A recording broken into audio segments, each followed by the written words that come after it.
Waktu balik daripada majlis, Imam Syafi'i jumpa Imam Rabi' duduk tengah jalan. Duduk tepi jalan sedang sedih, belajar tak faham.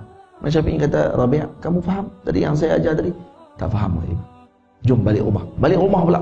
Sampai di rumah, Imam Syafi'i ulang lagi sampai cukup 40 kali. Tuan-tuan bayangkan, guru yang boleh ulang 40 kali sampai murid tadi faham. Macam mana Tok Guru tu ulang?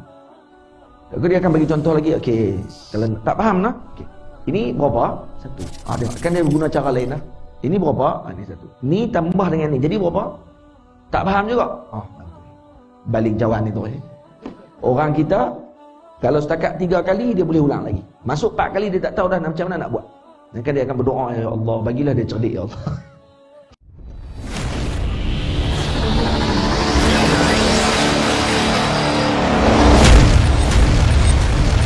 Bismillahirrahmanirrahim. Alhamdulillahi Rabbil Alamin.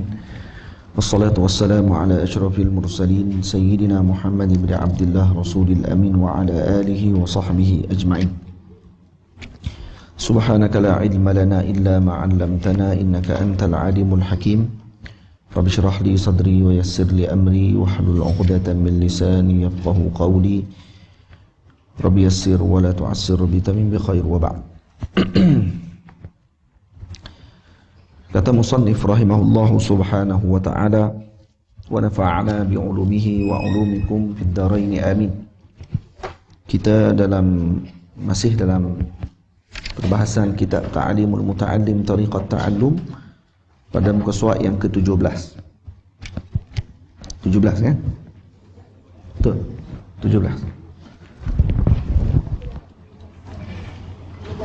17 kan? Sabar dan tetap pada seseorang guru, sesebuah buku, yakni sesebuah kitab, sesuatu bahagian ilmu atau sesebuah negeri. Kata musannif, pelajar hendaklah sedar bahawa sabar dan tetap adalah asas terpenting dalam semua urusan. Tetapi sedikit sahaja orang yang dapat menetap, dan sedikit sahaja orang yang mampu untuk nak sabar dan tetap dalam satu urusan tersebut.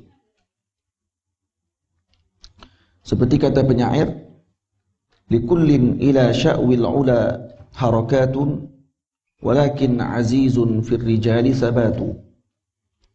Bukan sabatun, sabatu. Baik. Likullin ila sya'wil ula harakatu walakin azizun fir rijali sabatu. Setiap orang memang tergerak di hati untuk mendaki ketinggian, tetapi sedikit benar yang dapat menetap dan bertahan. Semua orang nak naik tempat tinggi, semua orang nak mendapat kedudukan yang tinggi di sisi Allah Ta'ala. Dan kalau nak sembang di luar, jangan sembang di sini. Dalam pun nak sembang, sini pun sembang, semua tempat nak sembang. La ilaha illallah.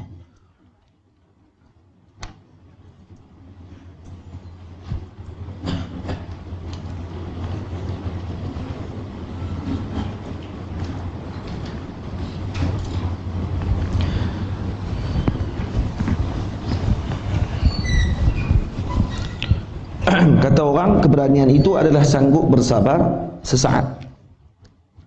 Asy-syaja'ah sabru sa'ah. Asy-syaja'ah sabru sa'ah. Maksudnya keberanian itu adalah bersabar sesaat. Maksudnya sekejap. Mampu orang ini bertahan walaupun sekejap.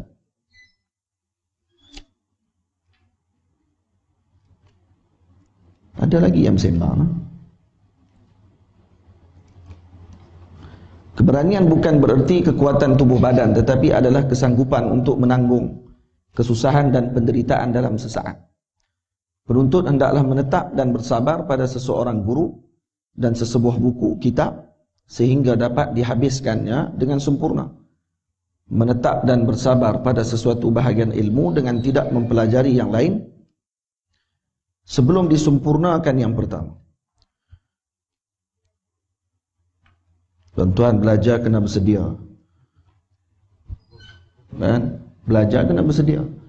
Dah tahu dah kelas saya tak boleh bunyi handset, tak boleh bunyi apa semua sekali.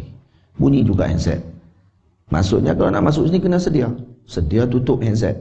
Tutup, bagi silent handset. Jangan sembang dalam majlis.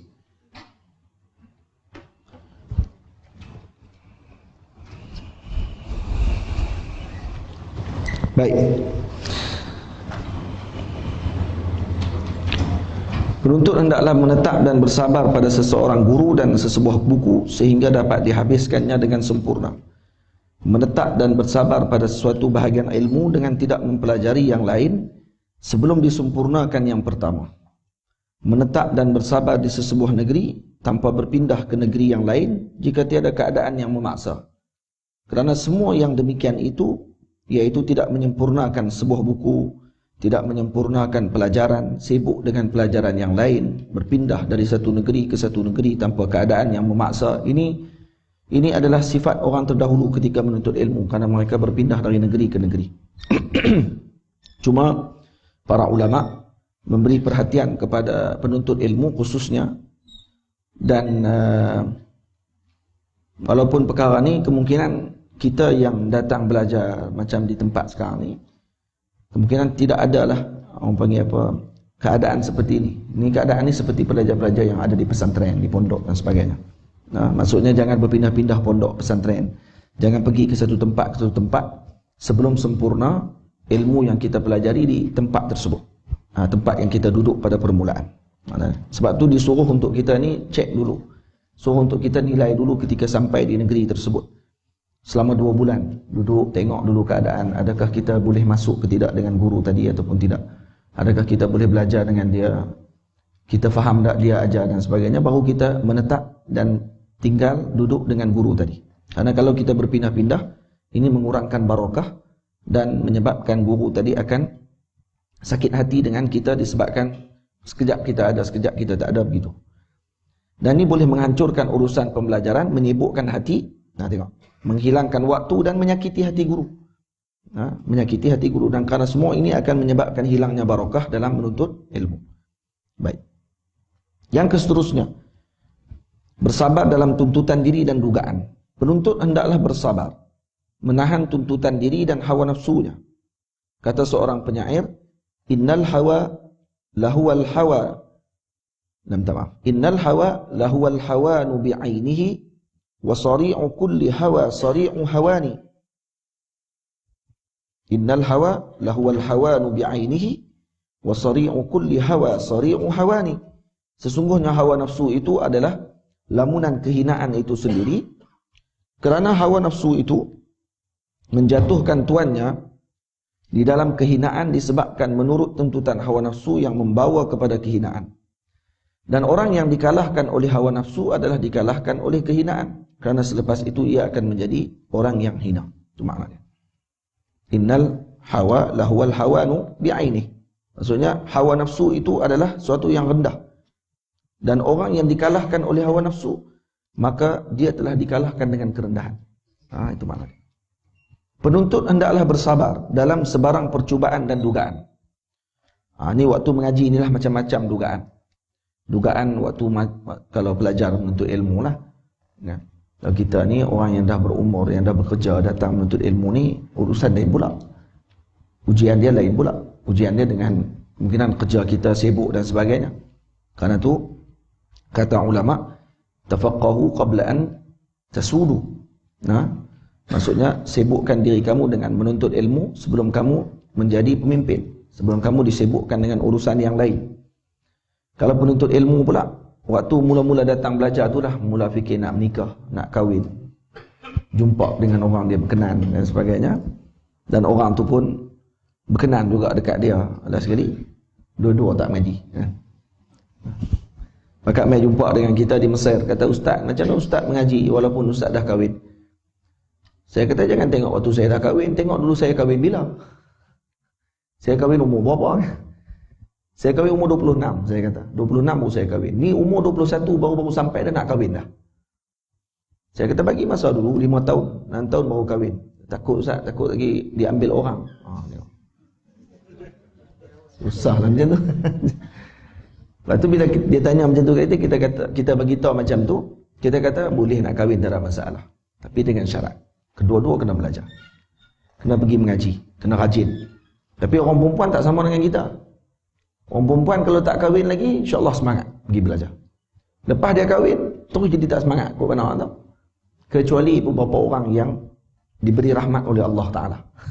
Orang macam ni dia akan berterusan belajar, walaupun ada anak sekalipun. Tapi kita kata kita tak boleh nak sama dengan kita, kerana urusan orang perempuan ketika setelah dia kahwin dengan kita, dia ada urusan yang banyak pada waktu tersebut. Urusan di rumah, dia dengan suami dia lagi, dia nak kena urus rumah. Kalau ada anak, dengan anak lagi dan sebagainya. Kita tak boleh sama kita dengan dia. Tapi kita tu yang nak kena kuat.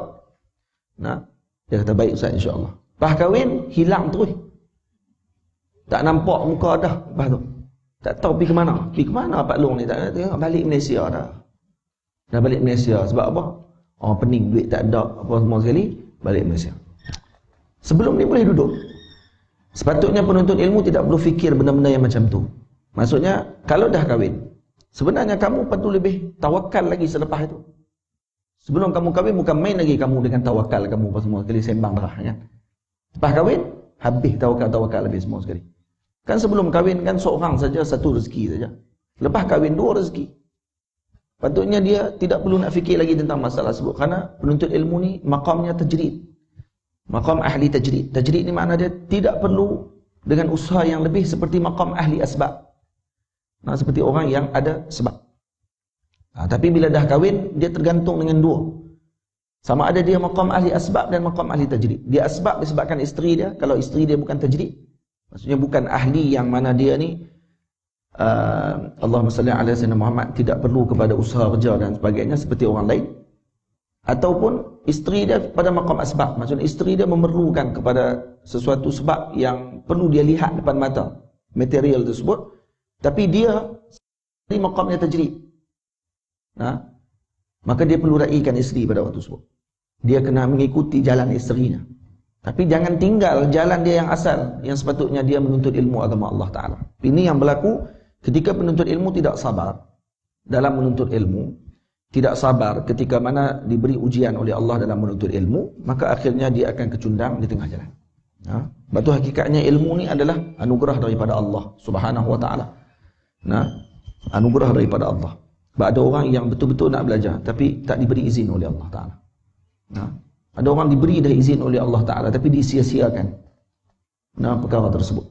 Dan diberi izin Allah sampai dah ke Mesir, disia-siakan urusannya ketika mana di di negara yang sepatutnya dia datang menuntut ilmu, akhirnya disibukkan dengan urusan lain yang menyebabkan dia tidak lagi sibuk dengan ilmu pada waktu tersebut. Baik.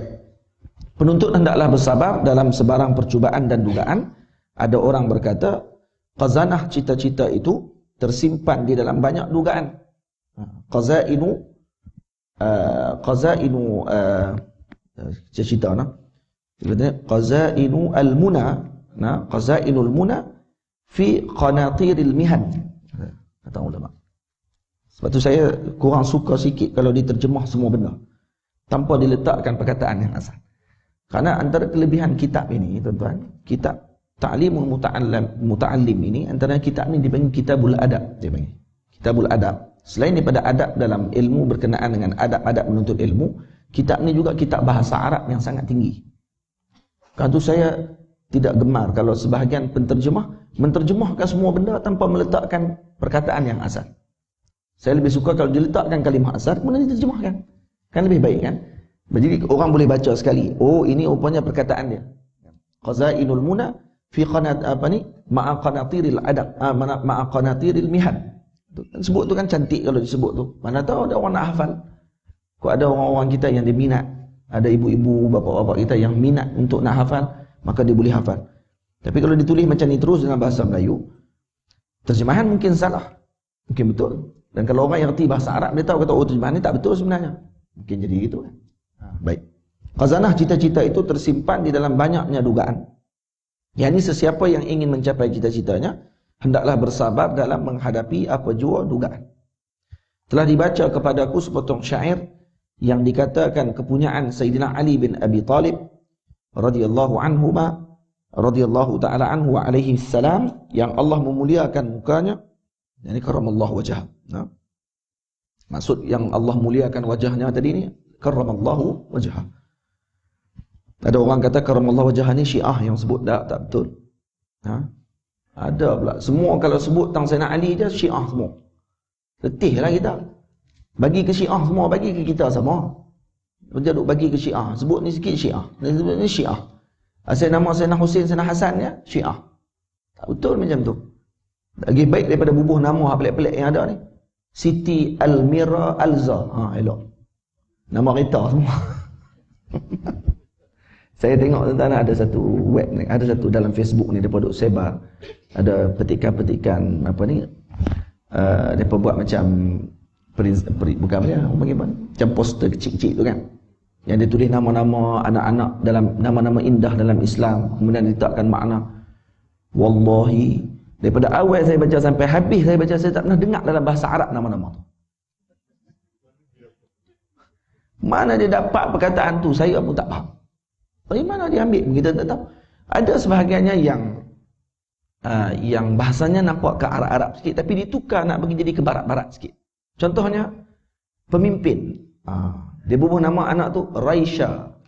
Raisha kok mana? Raisah. Nama pengantar dalam bahasa Arab Raisah. Mai mana Raisha? Ni Raisha mai mana? Raisha dia jadi Raish. Rayashin. Dia tak akan jadi sa, sin. Dia jadi Rayashin. Tuan-tuan tahu Raisha tu apa dia? Raish tu dia bulu burung. Elok. Dia punya nak bubuh nama anak dalam tu, dia tanya orang lah. Tanya orang alim, bukan tanya dengan Google. Bukan tanya dengan Facebook. Hak buku-buku nama-nama dalam Islam tu, saya bila baca, pening kepala bila baca nama tu.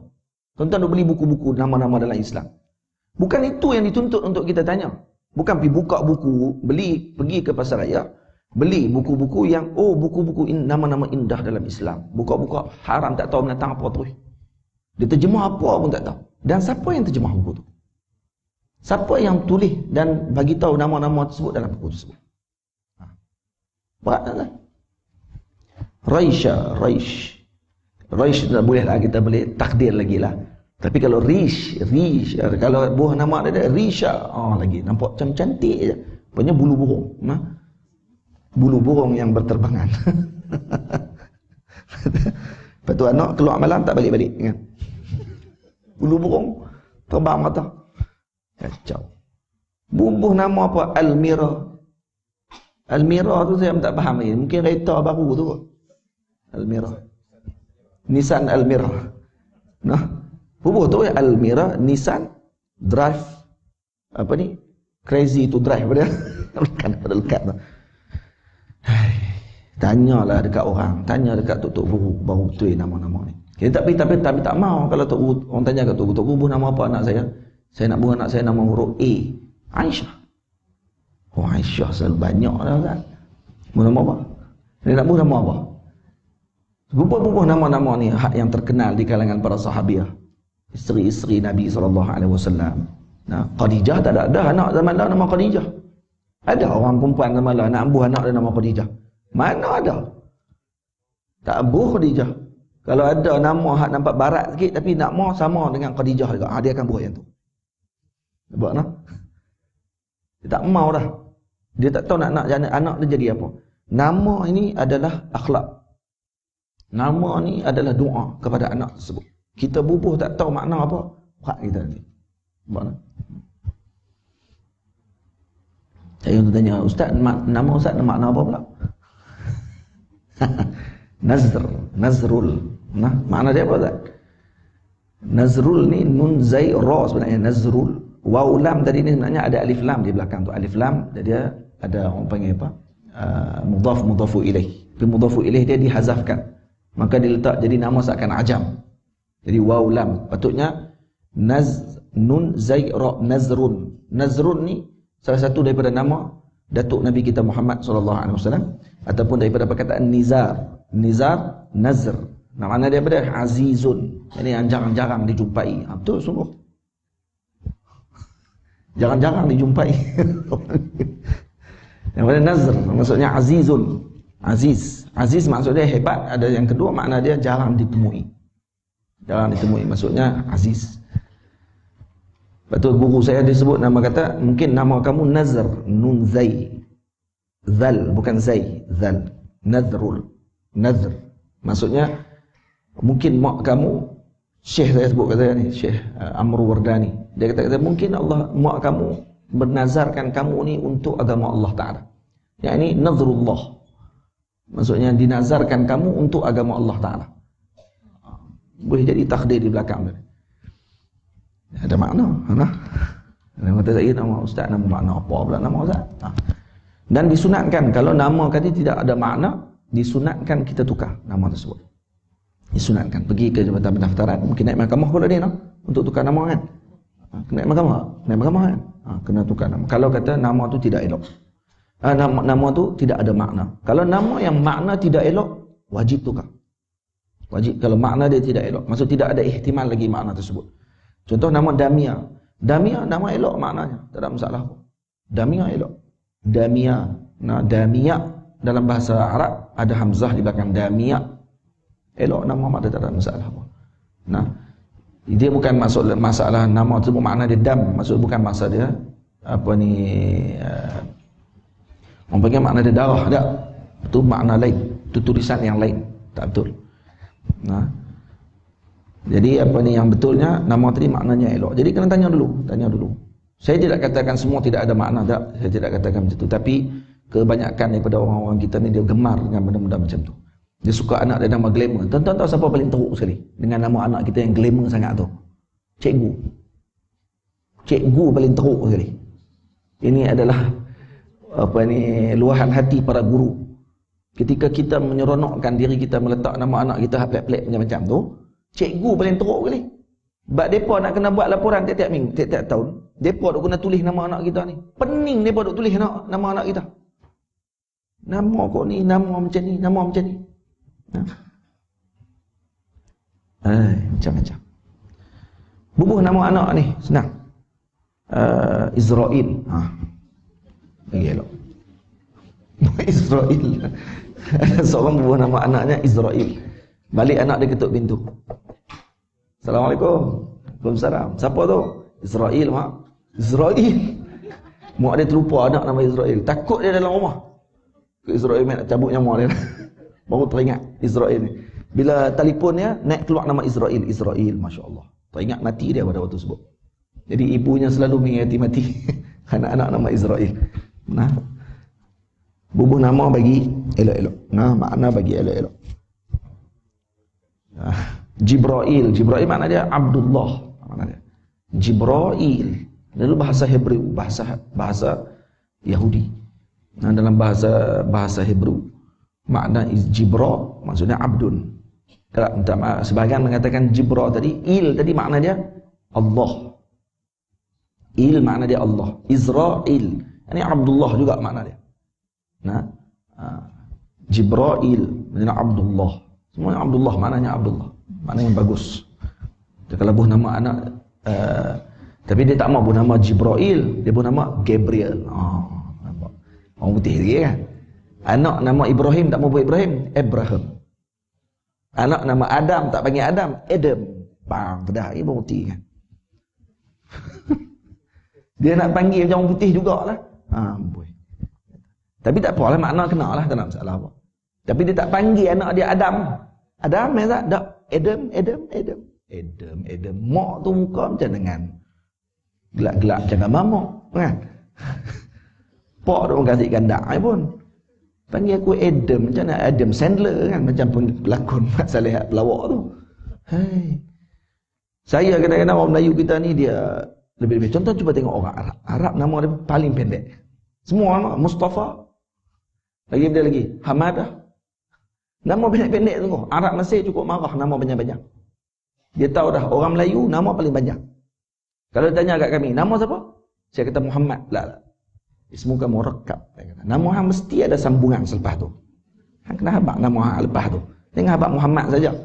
Kalau orang Arab betul. Nama dia kalau Muhammad saja. Bukan Muhammad saja. Ada seorang di kampung saya, bubuh nama anak dia. Dia habaq dekat yang jabatan pendaftaran. Dia kata nama Muhammad lah. Ayah, Muhammad apa ni? Muhammad saja. Muhammad saja. Elok. Lagi orang panggil anak dia Muhammad saja. Mak Anja orang panggil dia. Kacau. Baik. Macam mana boleh terkeluar bab tu? Allahu alam. Saya pun tak tahu macam mana boleh terkeluar bab tu. Cuma saya rasa berbulu lah 2-3 hari ni bila duk baca. Saya nama-nama orang. Bubuhlah nama ulama, bubuh nama para guru, bubuh nama para nabi, bubuh nama para salihin aulia. Nah, nama-nama orang-orang perempuan yang soleh-solehah. Bubuh nama-nama itu lebih baik. Nah, biar anak-anak kita tu terkenal dalam rumah ni. Anak sulung namanya Khadijah, namanya Aisyah. Yang kedua namanya Ummu Habibah. Yang ketiga namanya Ummu Kulsum. Yang keempat namanya Ummu Salamah. Yang kelima, kalau ke tahap perempuan lagi, bubuh nama siapa? Bubuh nama siapa? Raihanah contohnya. Nak bubuh nama nampak lain sikit. Bubuh nama siapa lagi? Salma. Ada nama semua tu, ada semua dalam semua. Salma tukang masak Rasulullah SAW, sahabat Nabi SAW. Nah, yang sangat mengenal Rasulullah. Nabi suka makan apa? Namanya Sayyidatina Salma. Nah, orang Melayu kita ada buh Siti. Siti bagus. Siti ni kenapa ada Siti di depan? Siti ni asalnya Siti, yakni Sayyidati. Nah, dia ada perkataan Sayyidati. Maka digelar, dinipiskan, dipendekkan, dia punya Siti. Jadi kita pun panggil Siti. Siti ni makna dia apa dia? Tuanku. Nah, tuanku. Sayyidati. Mana dia gitu. Untuk dimuliakan orang perempuan ni dengan gelaran yang macam tu. Orang kita pun nama Siti di depan. Siti itu adalah bahasa Arab sebenarnya. Kalau kita tengok di Mesir pun digunakan sin ya ta, ini Siti dia panggil. Ini Sayyidati. Nah, betul, dalam salah. Ya? Bukan. Kecuali wan ku tu keturunan lah. Tapi kalau Siti tak keturunan. Siti ni gelaran. Tapi orang lain kita dia buat nama orang gitu. Baik. Yang kita boleh ihtimal makna, kita ihtimal makna. Maksudnya kita boleh cari lagi makna, cari makna. Tapi kalau sampai tak tahu nak fikir dah makna daripada tu, peninglah pada orang. Nah, kita lebih seronok membaca buah nama-nama yang macam tu. Baik. Telah dibaca kepadaku sepotong syair yang dikatakan kepunyaan Sayyidina Ali bin Abi Talib karramallahu wajhah. Karramallahu wajhah tu. Nah, tu yang dikeluar nama habis semua tu. Ala la tanalul ilma illa bisittatin. Saunabbi'uka, anda minta maaf, bukan saunabbi'uka, saumbika an majmu'iha bi bayani. Nah, saumbika bukan saunabbi'uka. Nah, tengok dalam ni betul tak? Saumbika, nah, saumbika bukan saunabbi'uka. Ala la tanalul ilma illa bisittatin. Saumbika an majmu'iha bi bayani. Zaka'un wa hirsun bukan wahirdun, wahirsun wastibarun wa bulghatun wa irsyadu ustazi wa tuli zamani. Baik, ketahuilah bahawa engkau tidak akan mencapai ilmu dan tidak akan sampai kepadanya melainkan dengan 6 perkara. Aku akan terangkan kepada engkau, jumlahnya adalah seperti berikut. Zaka'un wa hirsun. Yang pertama, kecerdikan. Cerdik ni ada 2 jenis cerdik. Ada cerdik dipanggil cerdik zakat kasbi, zakat wahbi dipanggil. Maksudnya kecerdikan anugerah. Allah Ta'ala memang dah bagi anugerah kepada dia cerdik. Kerana gen keturunan dia mungkin cerdik. Mak cerdik, pak cerdik, keluar anak cerdik. Ada yang macam tu. Dia dah ada kecerdikan yang tersimpan dalam tubuh dia. Nah, ada dipanggil zakat kasbi. Zakat kasbi dia perlu usaha untuk mendapatkan kecerdikan tersebut. Maksud diasah, perlu diasah.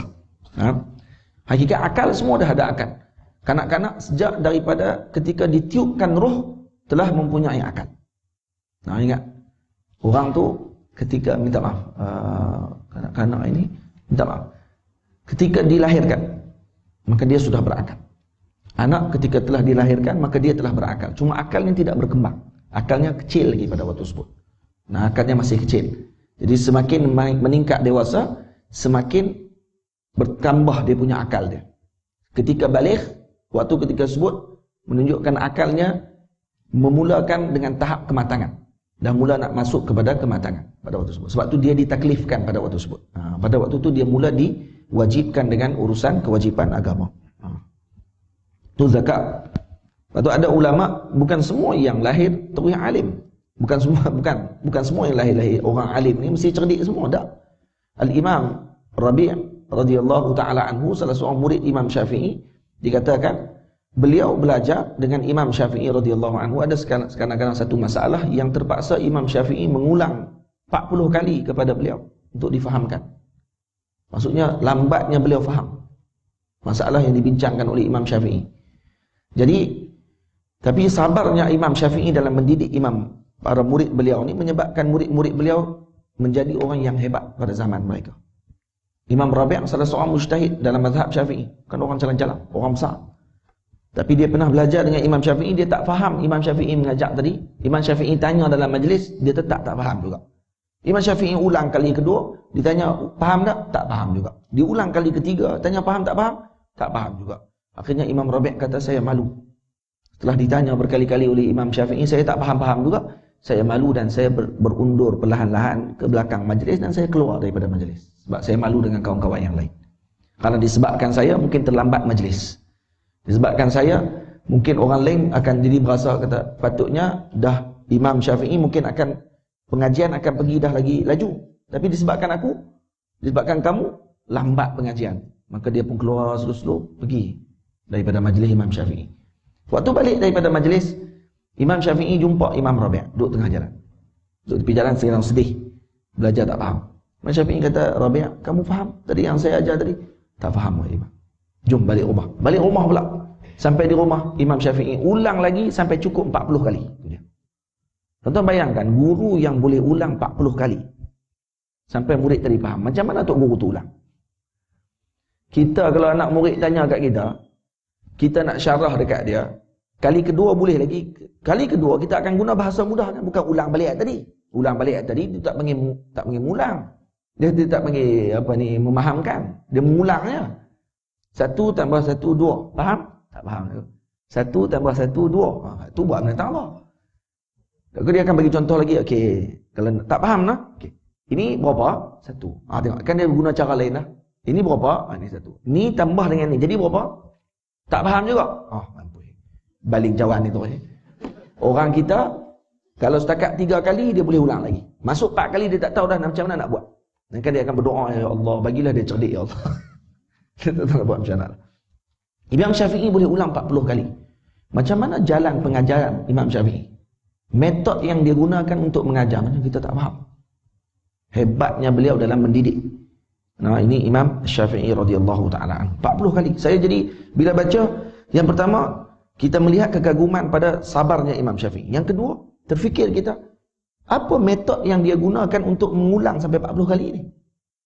Nah, dan 40 kali itu bukan mubalaghah. Bukan kata Imam Rabi' 40 kali dia ulang.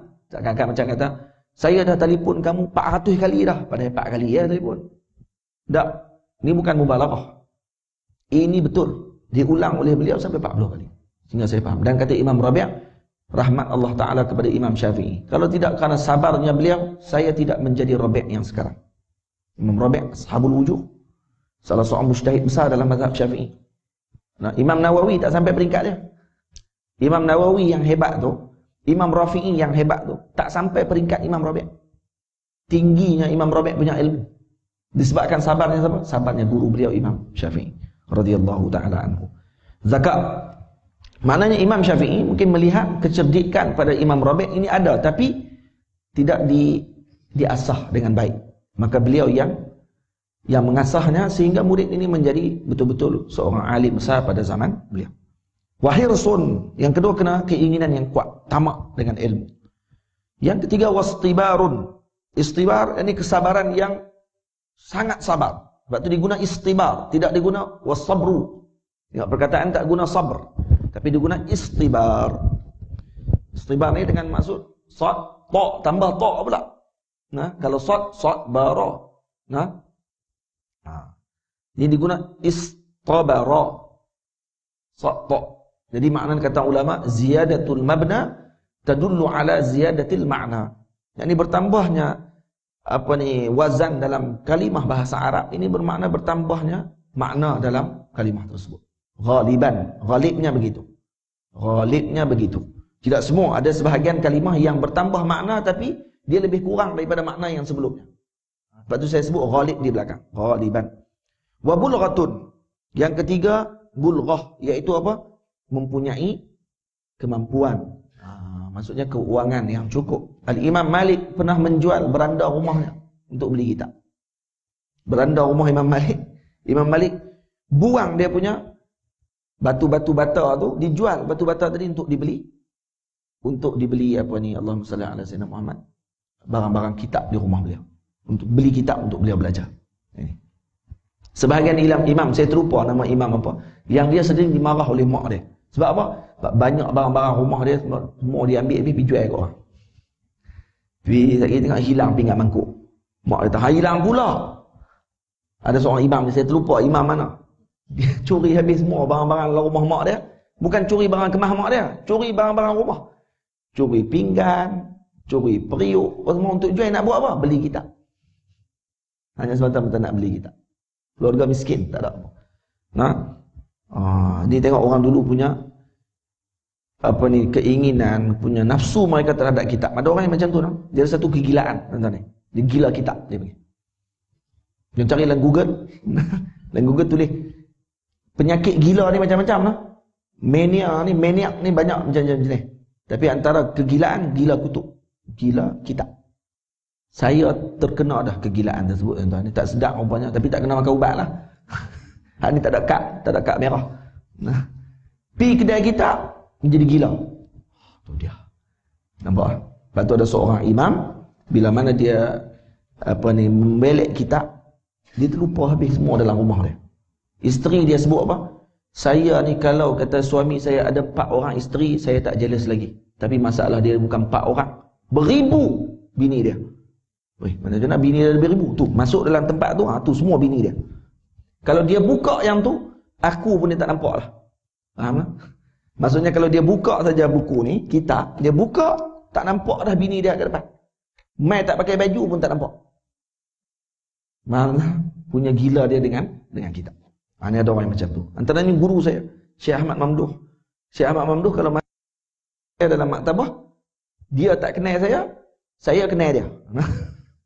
Dia tak kenal dah saya. Maksudnya dia punya ghalib dia dengan kitab sampai macam tu sekali. Dia akan tengok satu kitab. Macam tu hebat. Ulama-ulama kita. Baik. Dan antara ulama-ulama yang paling banyak kitab adalah Syekh Ali Jumaah hafizahullah, sangat banyak kitabnya. Dia punya maktabah dia, tuan-tuan, 4 tingkat rumah. Dia beli rumah 4 tingkat. 4 tingkat tu hanya untuk bubuh kitab dia saja. Kitab-kitab dia saja. Dan yang lebih hebatnya, dia bukan hanya beli saja, dia mutalaah semuanya. Dan kata beliau pada tahun lepas, hampir 45,000 judul kitab yang telah beliau habiskan. 45,000 judul kitab. Sebahagian kata 60,000 judul kitab. Judul, bukan kitab. Judul kitab. Maknanya, kalau satu judul kitab tu ada 3 kitab, maknanya 3 jilid lah. Saya bukan sebut jilid. 60,000 judul kitab yang dia dah baca. Ya. Banyak mana dia baca? Semua dalam kepala dia. Lepas tu Syekh Ali Jumaah hafizahullah, bila sembang dengan dia, bila dengar dia bercakap, seakan-akan ensiklopedia yang sedang berbicara. Kalau dia tulis kitab dia yang kita baca, seakan kita telah masuk dan mengembara dalam satu pengembaraan ilmu yang masya-Allah tabarakallah. Ini Syekh Ali Jumaah hafizahullah taala, mufti Mesir yang dulu. Ya. Tapi tak pernah habis baca. Ada buku apa-apa tak? Tak ada. Beli buku tapi kita tak pernah habis baca. Tapi kita berkeinginan untuk baca. Bukan saya saja beli saja. Sebab kita kalau beli ni mesti kita berkeinginan nak baca buku tu tapi tak sempat nak habis baca buku. Sebab kadang-kadang buku ni kita baca 2 helai, kita rasa nak ulang balik pula 2 helai tu. Nak ulang balik sebab rasa manisnya buku ni, nak kena ulang balik. 2 helai ni ada faedah besar ni. Ulang lagi, tak baca habis buku tu. Macam mana hukum? Tak ada hukum apa. Tak ada masalah apa. Tak ada masalah apa. Dan para ulama menyebut membeli kitab, jangan bimbang. Tidak akan miskin sama sekali. Tak akan miskin. Seorang daripada guru saya, nama Syekh Kamal Anani. Syekh Kamal Anani orangnya buta. Rumahnya penuh kitab. Dia buta. Dia buta, rumah penuh kitab. Berak-rak kitab dia ni banyak sungguh. Kitab dia pun antara gila kitab juga. Dan dia alim besar dalam mazhab Syafi'i dan pensyarah besar di masjid di Al-Azhar Al-Syarif. Profesor Dr. Kamal Anani. Dia orangnya buta. Satu hari guru saya Syekh Ahmad Mamduh pergi ke rumah dia. Pergi tengok rumah dia, Masya Allah Syekh, banyaknya kitab. Siapa yang baca? Maksud Syekh nak baca macam mana? Apa kata Syekh Kamal Anani? Ini perkataan ni penting. Dia kata apa? Ya bunayya, mujarrad wujudil kitabi fi baitik. Nah, ada sababun min asbabi husulil ilmi, kata beliau. Ada kitab dalam rumah sahaja, itu antara sebab-sebab mendapatkan ilmu kepada kamu. Ada rumah, dalam rumah ada kitab saja. Itu antara sebab untuk kamu mendapatkan ilmu pada waktu tersebut. Dia tak kata mesti buka. Ada buku dalam rumah. InsyaAllah antara sebab-sebab untuk kita menghasilkan ilmu pada waktu. Ini barakah kitab. Barakah. Kitab ni dia lain macam. Nah, saya di rumah saya di Pedu, di Kuala Nerang, Kedah ni, ada 8 rak kitab. 8, 7, 8, 9, 10, 12 rak kitab. Lebih kurang 40 lebih kotak Marlboro. Tahu kotak Marlboro?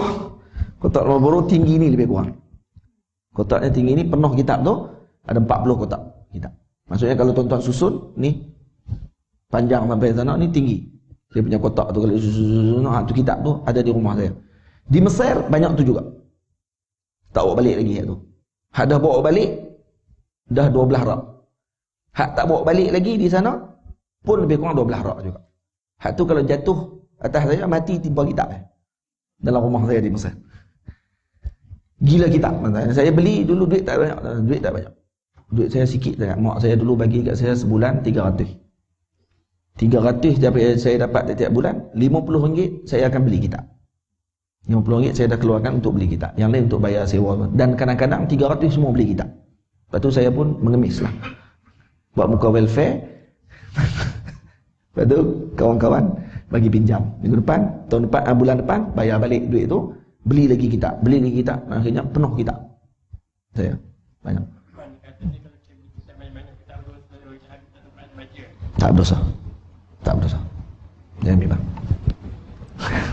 Masih. Jangan bimbang, tak berdosa. Dan tak kira rugi. Dia tidak dikira rugi. Beli kitab ni tak rugi. Bila orang beli kitab ni, kadang-kadang dia berkeinginan untuk moga-moga kitab ni ada waris nanti. Maka dia akan fikir anak cucu dia nanti, kemungkinan dia nak kena didik, nak kena hantar mengaji sampai boleh baca balik kitab yang dia tinggalkan. Boleh. Lepas tu sebab tu antara sebab husul al-ilm, maksudnya sebab-sebab mendapatkan ilmu, menghasilkan ilmu. Tu jangan sayang duit untuk beli kitab. Jangan sayang duit. Saya kadang-kadang jumpa orang yang berkira nak beli kitab ni. Tapi bab-bab lain tak kira. Beli kasut mahal tak kira. Dia beli baju mahal dia tak kira. Beli kereta mahal dia tak kira. Tapi beli kitab RM20 kira. RM20. Kalau beli pun bukan nak baca pun tak payah belilah. Dia tak tahu kata ni antara sebab untuk mendapatkan rezeki yang banyak dan sebab untuk mendapatkan faedah yang sangat banyak. Dan juga sebab untuk rezeki yang besar kitab. Sebenarnya. Rezeki besar kitab. Baik. Pemilihan rakan belajar. Yang ketiga, wa irsyadu ustaz, iaitu petunjuk guru. Yang ketiga, keenam, yang kelima. Yang keenam, tuli zaman, lama masa belajar. Lama masa ni panjang lah kalau nak bincang. Lama masa ni sampai mati kita belajar. Ada ulama belajar 40 tahun. Orang zaman dulu kata Syekh Abdul Fattah Abu Ghuddah, kalau tuan-tuan baca dalam kitab-kitab ulama dulu tak ada yang 4 tahun. Ada ulama yang kalau baca dalam kitab sirah mereka, ulama ini belajar 2 tahun. Ulama ini belajar 3 tahun, kemudian terus mengajar. Tak ada. Semuanya puluhan tahun. Imam Ramli 40 tahun belajar. Imam Ibn Hajar puluhan tahun belajar. Tok Kenali berapa puluh tahun dia belajar. Dia belajar ilmu saja ni berpuluh-puluh tahun. Zaman sekarang ada pula yang bangga, saya tidak belajar dengan mana-mana guru. Lepas tu boleh jadi tok guru. Kok mana ni? Jadi ramai pula yang duk mengajar kita, kadang-kadang yang orang ni kita tak tahu guru dia siapa dia. Hanya sekadar jumpa sekali dua dengan tok guru tadi, ambil berkat, cium tangan tok guru tadi, semua dia anggap tok guru dia. Lepas tu habaq kata tok guru tu, tok guru saya minta izin nak baca kitab tok guru. Tok guru tak kenal. Dia tengok-tengok dah minta pulun macam tu sangat, dia kata, bagilah, saya bagi izin. Oh, balik canang ke orang. Tok Guru telah bagi izin kepada saya untuk baca. Nahu sorak pun tunggang terbalik. Pi merata. Nah, mubtada' khabar pun tak kenal. Dan sekali, mengajar orang. Yang lingkupnya siapa? Yang lingkupnya umat. Yang rosaknya masyarakat. Kesian kat orang nak mengaji ni. Nah. Sekarang dah jadi trend. Semua pakat jadi ustaz ni. Ya. Bahaya tuan-tuan. Trend ni cukup bahaya. Lebih bahaya, kita tolong duk angkat. Lagi bahaya. Angkat. Padahal dia bukan ustaz pun. Kerana dia bukan ada kelayakan pun untuk mengajar agama. Tapi sebabkan pandai bercakap, oh boleh mengajar pada waktu tersebut. Siapa yang tolong angkat? Kita tolong angkat. Kita panggil imam masjid kita panggil imam tempat kita. Ni orang marah saya. Ni saya bercakap macam ni ada orang marah. Kata orang tu nak bagi dia panggil dia seorang tu. Tak lah. Nah, bukan semua masjid panggil saya. Kalau panggil semua pun bukan saya boleh pergi semua. Tak, kita minta untuk yang sepatutnya bercakap. Yang tidak sepatutnya bercakap, jangan bercakap. Sabar dulu. Tuntut ilmu dulu. Jangan nak sangat duduk depan masyarakat dengan keadaan kamu tidak ada kelayakan pada waktu tersebut. Kerana yang kamu cakap tadi akan merosakkan lebih banyak daripada memberi kebaikan kepada umat. Dan sungguh ni berlaku. Lebih-lebih lagi bila masyarakat dah angkat. Masyarakat tak kenal tuan-tuan antara alim dengan da'i. Kalau dia boleh bezakan tak apa. Masalah sekarang ni antara da'i dengan alim disamakan. Dan dianggap ustaz yang dia ni hanyalah da'i, dianggap alim. Dan dimuliakan dia seperti alim ulama yang besar. Dan akhirnya ditanya soalan, diberikan hukum, dan dia jadi mufti pada waktu tersebut. Rosak tak kan? Rosak. Bila kita pesan macam ni, jangan berasa hati ya. Kalau kita bukan dia. Kan? Dengar ni dia berasa, oh nak kata ke orang tu, dah hang macam tu kan? Kalau hang macam tu, hang duk diam. Kalau hang bukan termasuk orang yang aku maksudkan, maka alhamdulillah, bukan saya yang dimaksudkan. Nah, bukan saya yang dimaksudkan oleh ustaz tadi. Orang lain kot. Tak apa. Boleh tak? Zaman dulu kalau di Azhar, kalau mengajar tak ada izin, tuan-tuan naik keldai tuan-tuan. Mengajar tak ada izin, naik keldai. Naik keldai di bunyi loceng. Pihak Azhar akan bawa loceng, naik atas keldai, dibunyikan loceng sambil bawa orang ni. Ting ting ting ting, jaga-jaga, ini orang nak mengubah agama Allah. Disebut begitu di Kairah. Dulu, zaman dulu. Siapa mengajar di Masjid Azhar tanpa izin, dia tak lulus. Tak lulus dalam peperiksaan yang sepatutnya dia dibenarkan mengajar. Ya, dia ada periksaan. Periksa pula untuk nak dibenarkan mengajar. Bukan lulus periksa Azhar. Hak yang balik tahun 4 lulus itu bukan dia. Oh, duk kira yang tu boleh balik mengajar. Ramai lah jadi alim. Hak jadi Wahabi pun ramai. Balik 4 tahun, lepas tu tulis pula dalam status Facebook. Orang ramai marah dengan saya. Saya balik daripada Azhar tapi bernafas Wahabi. Tampak kepala Al-Mughti kot. Hang dah bernafas Wahabi apa? Memang hang Wahabi pun. Bernafas Wahabi konon. Berapa ramai tuan-tuan yang balik 4 tahun mengaji di Azhar Al-Sharif. 4 tahun saja mengaji. Tak pernah saya tengok wajah mereka di depan para ulama dan balik ke dalam masyarakat Malaysia mengajak dan merosakkan umat dengan bawa faham Wahabi dalam kepala otak. Rosak, tapi bawa Azhar. Bawa balik no Azhari. Marah pula orang panggil saya Azhari. Sebab saya dia kata tak habis-habis lagi. Duk mesej lama. Dia ingat saya bubuh kot Azhari tu. Ni kata puak-puak ni bahaya, berat sungguh. Tapi alhamdulillah masjid negeri tak pernah panggil depa ni. Tuan-tuan jangan bimbang masjid negeri ni, insya-Allah khair. Nah. Kalau pagi pun nanti saya dah rapat dengan Ustaz Khairul Anwar. Saya rapat dengan dia. Lepas ni kalau saya tengok ada iklan keluar orang-orang yang tak sepatutnya, saya akan hantar mesej tu dekat dia. Ustaz, orang ni bahaya Ustaz. Walaupun saya bukanlah panel pemegang tauliah. Selangor. Tapi kadang-kadang kita kenal orang-orang yang dia ni sebenarnya tidak boleh mengajar pun tapi nak duduk dalam masyarakat. Macam mana kita nak tahu dia Wahabi? Berat macam ni, panjang bahasannya. Sebab orang Wahabi ni kerana dia pandai. Dia lebih kurang Syiah juga. Dia tak mengaku dia Wahabi. Dia akan cakap benda-benda yang mula-mula dia tidak akan cakap langsung pasal bab-bab ni. Dia akan cari audien dulu, duduk dengan dia. Dia akan cari dulu sokongan orang ramai. Dia akan cakap benda-benda yang berkait dengan masyarakat. Sekali ni orang pun, best lah ustaz ni, best lah ustaz ni. Lama lepas tu, dia mula akan keluar sikit-sikit dia punya buah-buah dia. Racun-racun tu dia akan keluar sikit. Tapi orang dah tak rasa tu racun. Orang rasa ni adalah Pizza Hut. Dah sedap dia makan. Pada tak tahu dia kena duk makan racun dah pada waktu tersebut. Ni bahaya. Panjang sebenarnya kalau kita nak cerita bab tu, nanti ada masalah yang kita bincang insya-Allah. Baik. Pemilihan rakan belajar. Dalam pemilihan rakan belajar hendaklah dipilih yang rajin, wara', budi pekerti yang tulus dan mampu memahami pelajaran satu persatu. Hindarkan diri daripada orang yang bersikap malas, banyak bercakap dan cuai, kaki perosak dan pemfitnah. Sepotong syair mengatakan, "Anil mar'i la tas'al wa absir." Tak ada hu tu nah, wa absirhu tu tak ada hu sebenarnya.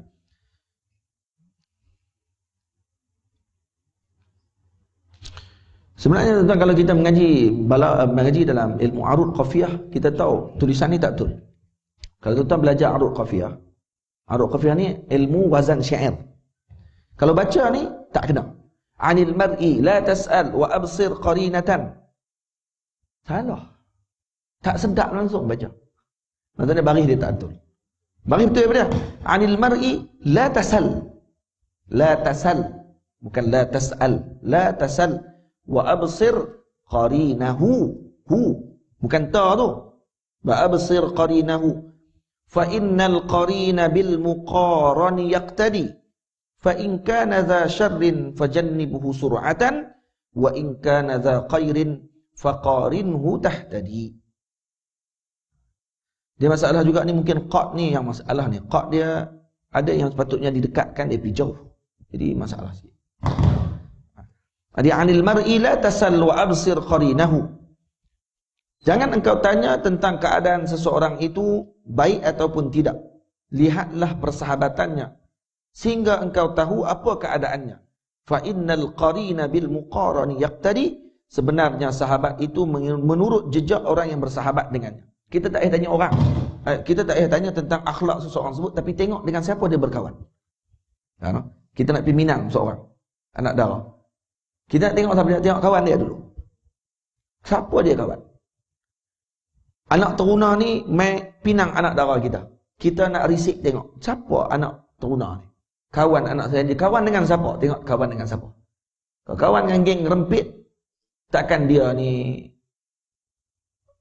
macam mana nak sebut? Kalau kawan dengan semua geng-geng doktor semula jadi bawah titi. Tahu doktor semula jadi bawah titi? Takkan dia doktor yang bertauliah kan? Tengok kawan dia semua geng tu. Geng ganja semua kawan. Geng ayat ketum. Tak ayat ketum? Kok ni ada ke ayat ketum? Ada lah. Kok KL ada ayat ketum lah? Tak, jangan dengar no. Ketum kat belah kampung lah ni. Rosak habis orang kampung. Ini ayat ketum. Campur Coca-Cola. Pening kepala kita tengok ni pun ni. Rosak badan habis. Hak kulit putih jadi gelap tuan-tuan minum ayat ketum ni. Hak gelap dah nak buat macam mana? Hak dah gelap dah, kalau minum dia akan nampak lebih gelap teruk lagi. Dia tak ada cahaya. Orang yang minum ayat ni dia tak ada cahaya. Ayat ketum ni bagus sebenarnya, asalnya untuk ubat sakit perut dan sebagainya, tapi diguna cara tak elok. Masak campur dengan ubat batuk, bubuh dengan ubat nyamuk pun ada. Lepas tu campur pula dengan Coca-Cola. Ni apa kebenda ni? Dia punya pakar dengan saintis ni lebih daripada saintis, lepas tu mampus. Baik. Fa in kana dza syarrin fajannibhu sur'atan. Jika ia orang jahat, hendaklah dijauhkan daripadanya dengan seberapa segera. Wa in kana dza khairin faqarinhu tahtadi. Dan jika ia orang yang baik, bersahabatlah dengannya, moga-moga engkau mendapat petunjuk. Sepotong syair telah dibacakan kepadaku. La tashabil kaslana fi halatihi kam salihin bi fasadin aqara yafsudu. La tashabil kaslana fi halatihi kam salihin bi fasadin aqara yafsudu. Adwal balidi ilal jalidi sari'atun kal jamri yudha'u fir ramadi fayakhmudu. Janganlah engkau bersahabatkan si pemalas dengan menurut kelakuannya. Betapa ramai orang yang baik telah menjadi rosak kerana rosaknya orang lain. Karena apa? Karena at-tab'u yasruqu at-tab'a. Tabiat itu mencuri tabiat yang lain. Tabiat ni mencuri, tuan-tuan. Jaga-jaga elok. At-tabi'ah sarraqah. Tabiat ini mencuri. Kita tak sedar, rupanya tercuri akhlak tadi. Sebab tu kalau kita nak kahwinkan anak kita dengan seorang, kalau kita kahwinkan dia dengan orang yang akhlaknya baik, akhlak tu akan tercuri kepada anak kita. Faham tak? Kita bersahabat dengan seseorang yang dia ni akhlaknya baik, tercuri akhlak tadi kepada kita. Kalaupun kita tidak baik sangat, tapi akhlak tu akan ada kepada kita. Tapi kalau kawan dengan orang yang tak baik, akhlak orang tadi akan tercuri kepada kita, dan kita akan terkesan dengan akhlak dalam keadaan kita tak sedar. Faham tak? Itu kena jaga elok-elok. Adwal balidi ilal jalidi sari'atun. Jangkitan bodoh daripada si bodoh kepada si pintar itu tersangat cepat. Banyak penyakit bodoh ni pun jangkit juga orang. Dia penyakit berjangkit. Kal jamri yudha'u fir ramadi fayakhmudu. Laksana api yang sedang menyala lantas padam bila diletak di dalam abu. Ya.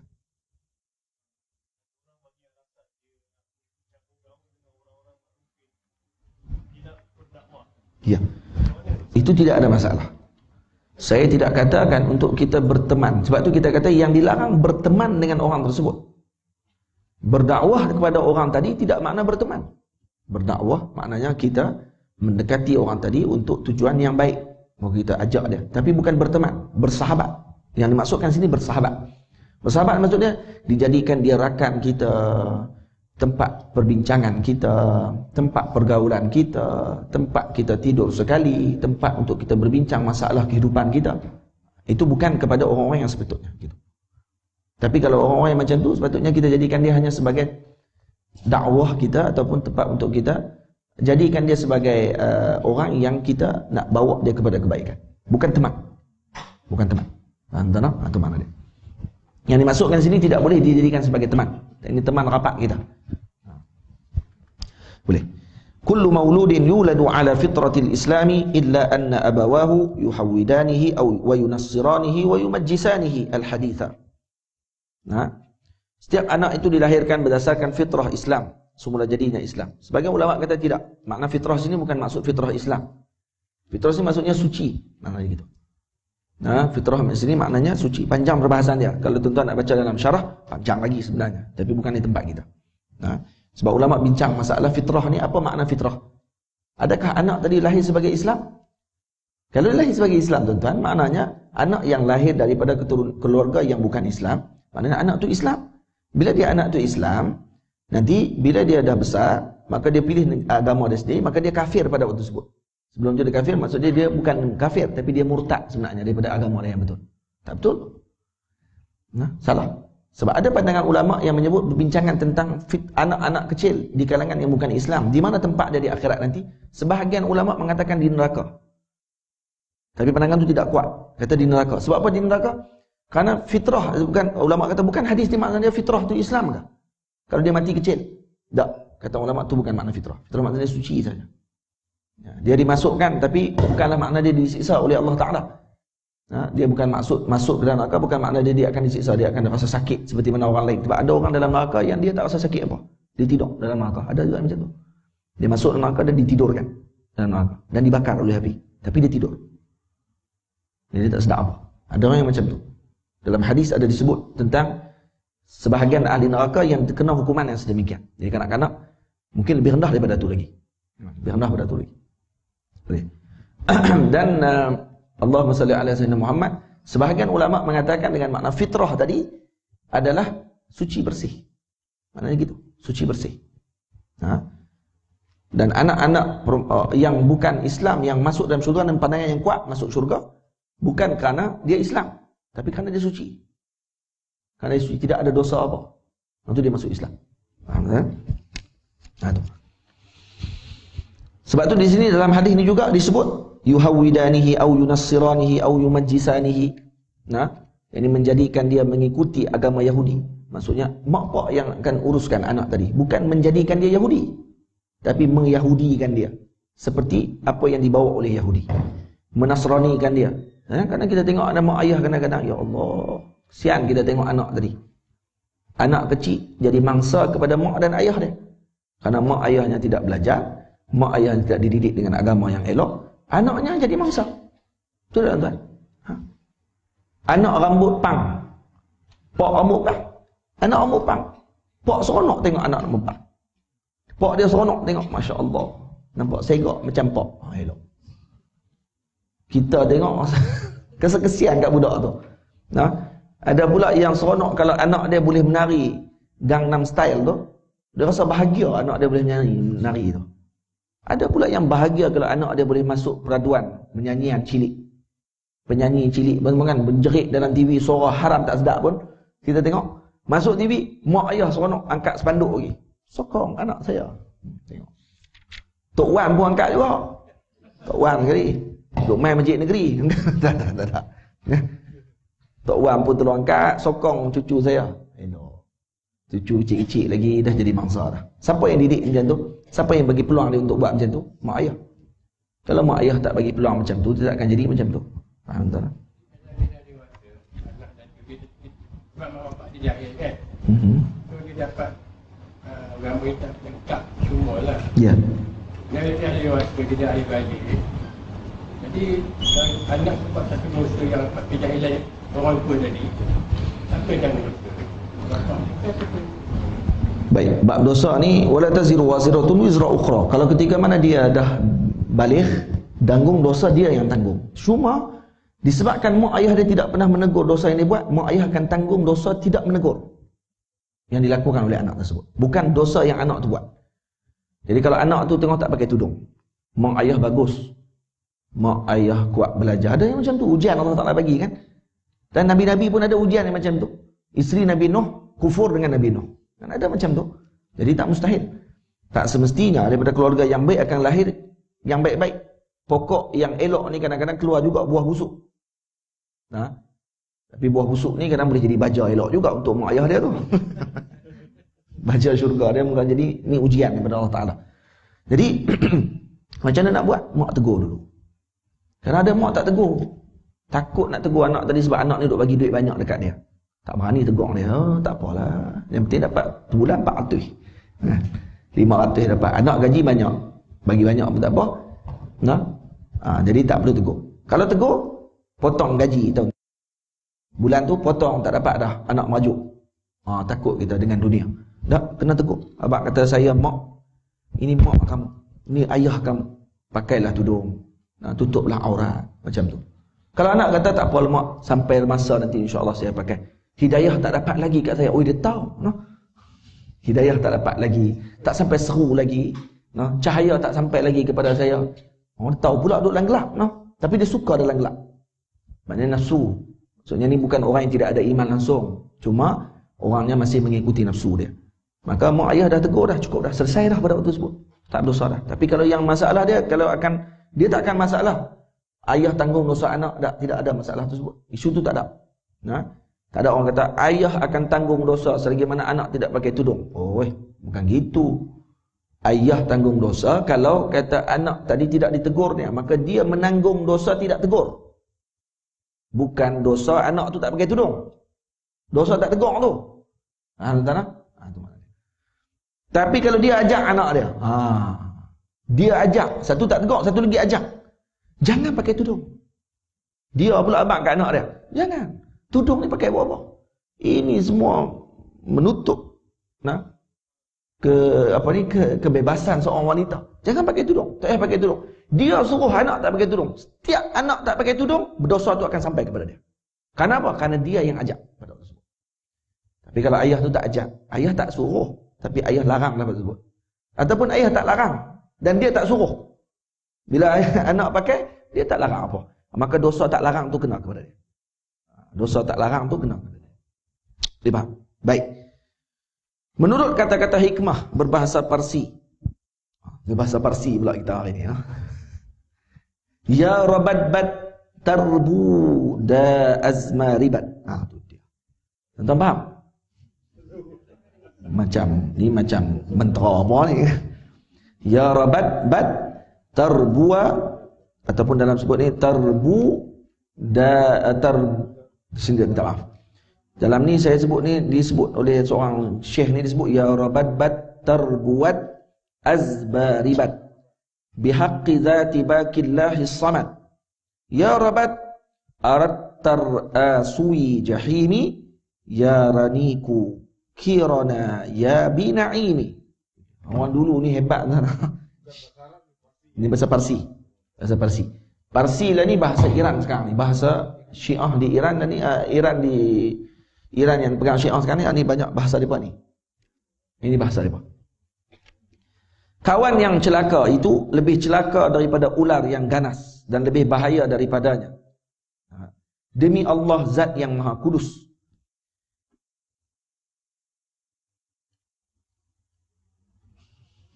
Ya Rabat Aratar asui jahimi.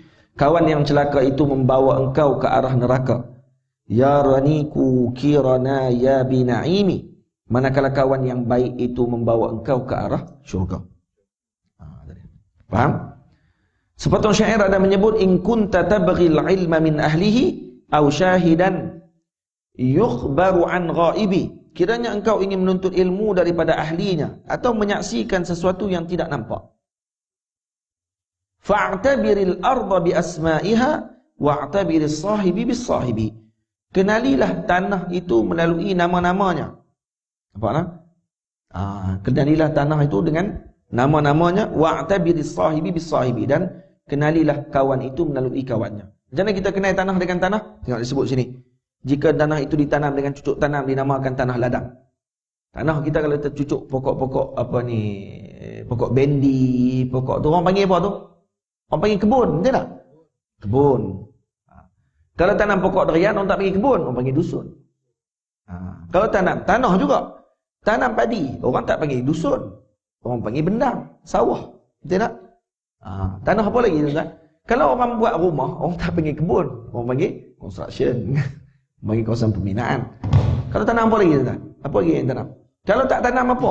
Tumbuh semak, orang panggil semak samun, orang tak panggil kebun. Orang kata pergi mana tu? Nak pergi kebun tak? Kebun kat mana? Tu pergi jalan tu. Tu bukan kebun cik oi. Tu semak samun, hampir tu kawasan semak. Kalau tak ada pokok semak samun, ada apa? Ada pokok-pokok balak besar, dipanggil hutan belantara. Tanah juga. Tapi yang tumbuh tu benda lain, jadi nama dia lain. Betul tak? Jadi nama tadi dapat disebabkan apa? Sebab benda yang tumbuh di tempat tersebut. Maka nama dia berbeza-beza. Faham? Macam tu juga orang dengan orang yang lain. Takkan kita nak kata dia ni orang soleh kalau yang dia kawan semua dengan orang-orang yang jahat. Dia ini soleh. Apa kawan dia? Kawan dia ni liberal, kawan dia seorang lagi tu jenis puak tu, puak ni jenis semua jenis masalah semua. Lepas tu kita kata ini soleh orangnya. Gitu. Tapi kalau tanya siapa kawan dia, di mana selalu tempat dia pergi?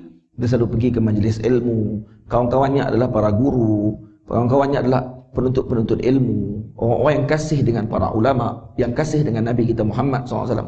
Ini saleh. Ini baru saleh dia panggil. Faham tak? Itu makna dia. Kata dia fa'tabiril arda bi asma'iha wa'tabiris sahibi bis sahibi.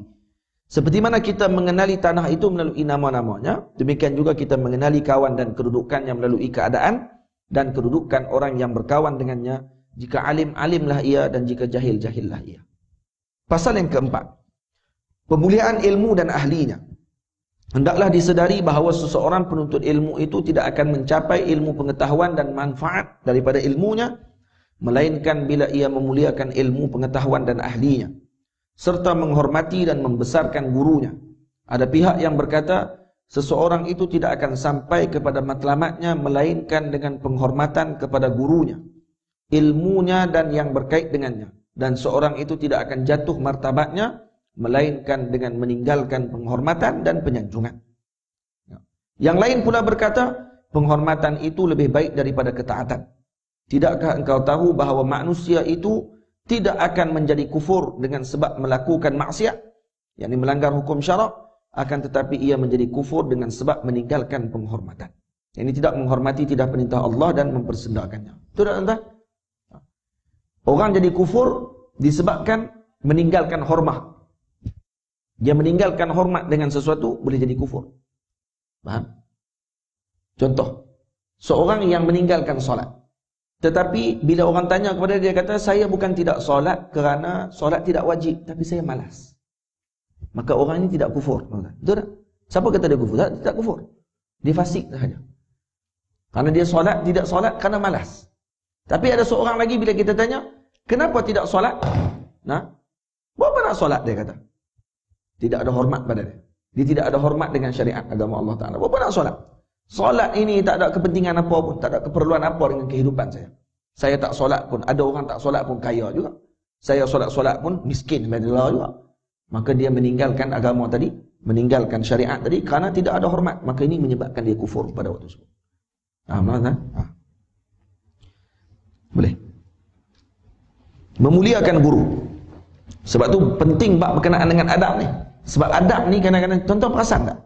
Kebanyakan orang-orang yang tidak percaya dengan syariat agama Allah Ta'ala, yang mempersendakan syariat agama Allah Ta'ala, yang mempermain-mainkan Nabi kita Muhammad SAW, yang mempermainkan para ulama dan sebagainya, adalah kerana tidak ada hormat dalam diri mereka.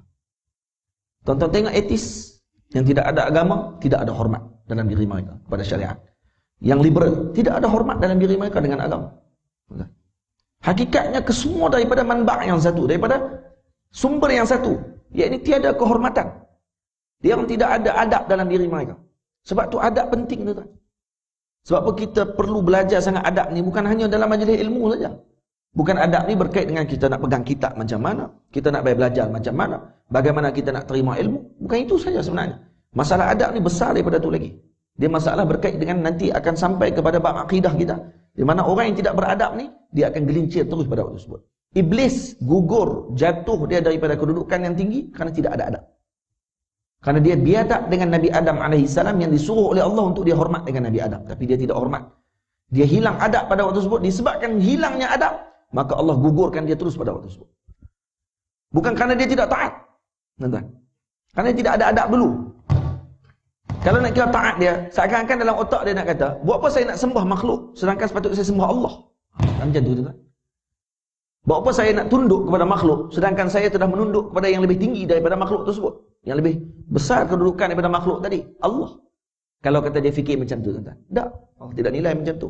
Allah nilai sekarang ni, kamu beradab ke tidak dengan arahanku. Nah ini kamu tidak ada adab. Tak ada adab, kamu lingkup kamu. Tapi malaikat Allah Ta'ala cuba tengok. Sama'an wa ta'atan, dengar dan taat. Dan mereka sangat beradab dengan Nabi Allah Adam AS. Disebabkan adab tadi menyebabkan mereka kekal dengan kedudukan tersebut. La ya'sunallaha amrahum, la ya'sunallah ma amrahum.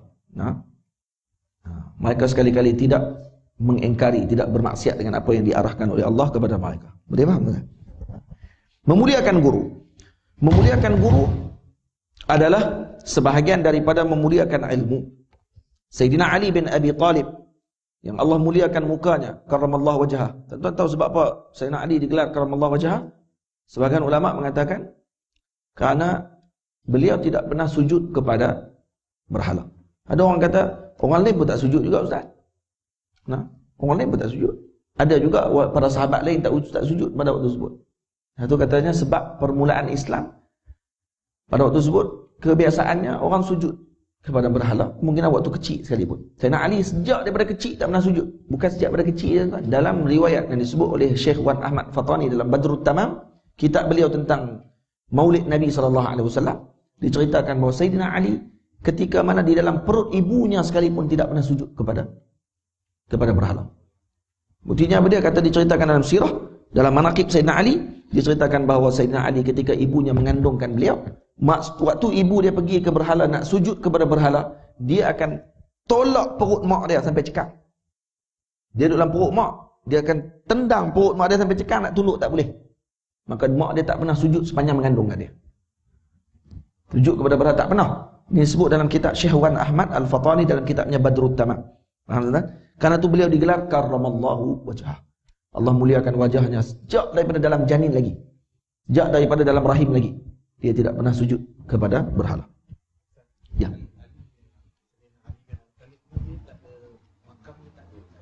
Ada. Makamnya di apa ni, di Iraq. Di Iraq. Makamnya di Iraq. Ya, di Iraq. Di Basrah. Basrah kan di Kufah. Gitulah, tapi di Iraq makamnya. Waktu Iraq diserang Saddam Hussein jatuh, Amerika masuk, Masjid Sayyidina Ali ni puak Syiah buat, Masya Allah, dengan emas. Pintunya emas. Depa ni lebih-lebih sangatlah. Pintu emas, kubah emas. Amerika kopak ayat pintu-pintu tu. Pakai ambil penuh lori buat balik emas. Lalu dia masuk Masjid Sayyidina Ali. Masjid Sayyidina Ali ada makamnya di Iraq. Ada. Dan Sayyidina Ali, pemerintahan Sayyidina Ali di Iraq, bukan di Madinah. Pemerintahan Sayyidina Abu Bakar Madinah, Sayyidina Umar di Madinah, Sayyidina Uthman di Madinah, Sayyidina Ali di Iraq. Dan hatta kedudukan Sayyidina Abu Bakar, Sayyidina Umar dengan Sayyidina Uthman pun, kalau dibaca dalam sirah, ada relate dia antara kedudukan mereka ketika bersama dengan Nabi di Bi'ru Ma'unah. Ada di Bi'ru Aris. Bi'ru Aris dekat dengan Quba. Kan waktu Nabi duduk dekat Quba tu, Nabi duduk dalam Bi'ru Aris, kaki Nabi dimasukkan dalam air, dan Nabi selak kain Nabi sampai ke paha, nampak paha Rasulullah. Kemudian Nabi tengah duduk selak-selak ni, tengah duduk main air tadi, Sayyidina Abu Bakar datang. Dan Sayyidina Abu Bakar datang, dan dipendekkan cerita, Sayyidina Abu Bakar mari duduk di sebelah kanan Nabi sallallahu alaihi wasallam. Kemudian Sayyidina Umar pula datang, Sayyidina Umar mari duduk di sebelah kiri Nabi sallallahu alaihi wasallam. Kemudian datang Sayyidina Uthman. Sayyidina Uthman tak ada tempat nak duduk, Sayyidina Uthman pergi duduk di depan Nabi sallallahu alaihi wasallam, berbetulan dengan kaki Rasulullah. Waktu tu Sayyidina Nabi turunkan kain kerana malu dengan Sayyidina Uthman. Kerana Nabi kata, aku malu dengan orang yang malaikat pun malu dengannya. Maka diturunkan kain Nabi sallallahu alaihi wasallam. Yang kata ulama, kedudukan ini adalah kedudukan ketika wafat nanti. Sayyidina Abu Bakar dengan Sayyidina Uthman, Sayyidina Umar akan duduk di sebelah Nabi sallallahu alaihi wasallam. Manakala Sayyidina Uthman akan duduk di kaki Nabi. Kalau tuan-tuan perasan, kedudukan Nabi dengan kedudukan Sayyidina Uthman yang ada di Baqi' adalah berbetulan dengan kaki Rasulullah sallallahu alaihi wasallam.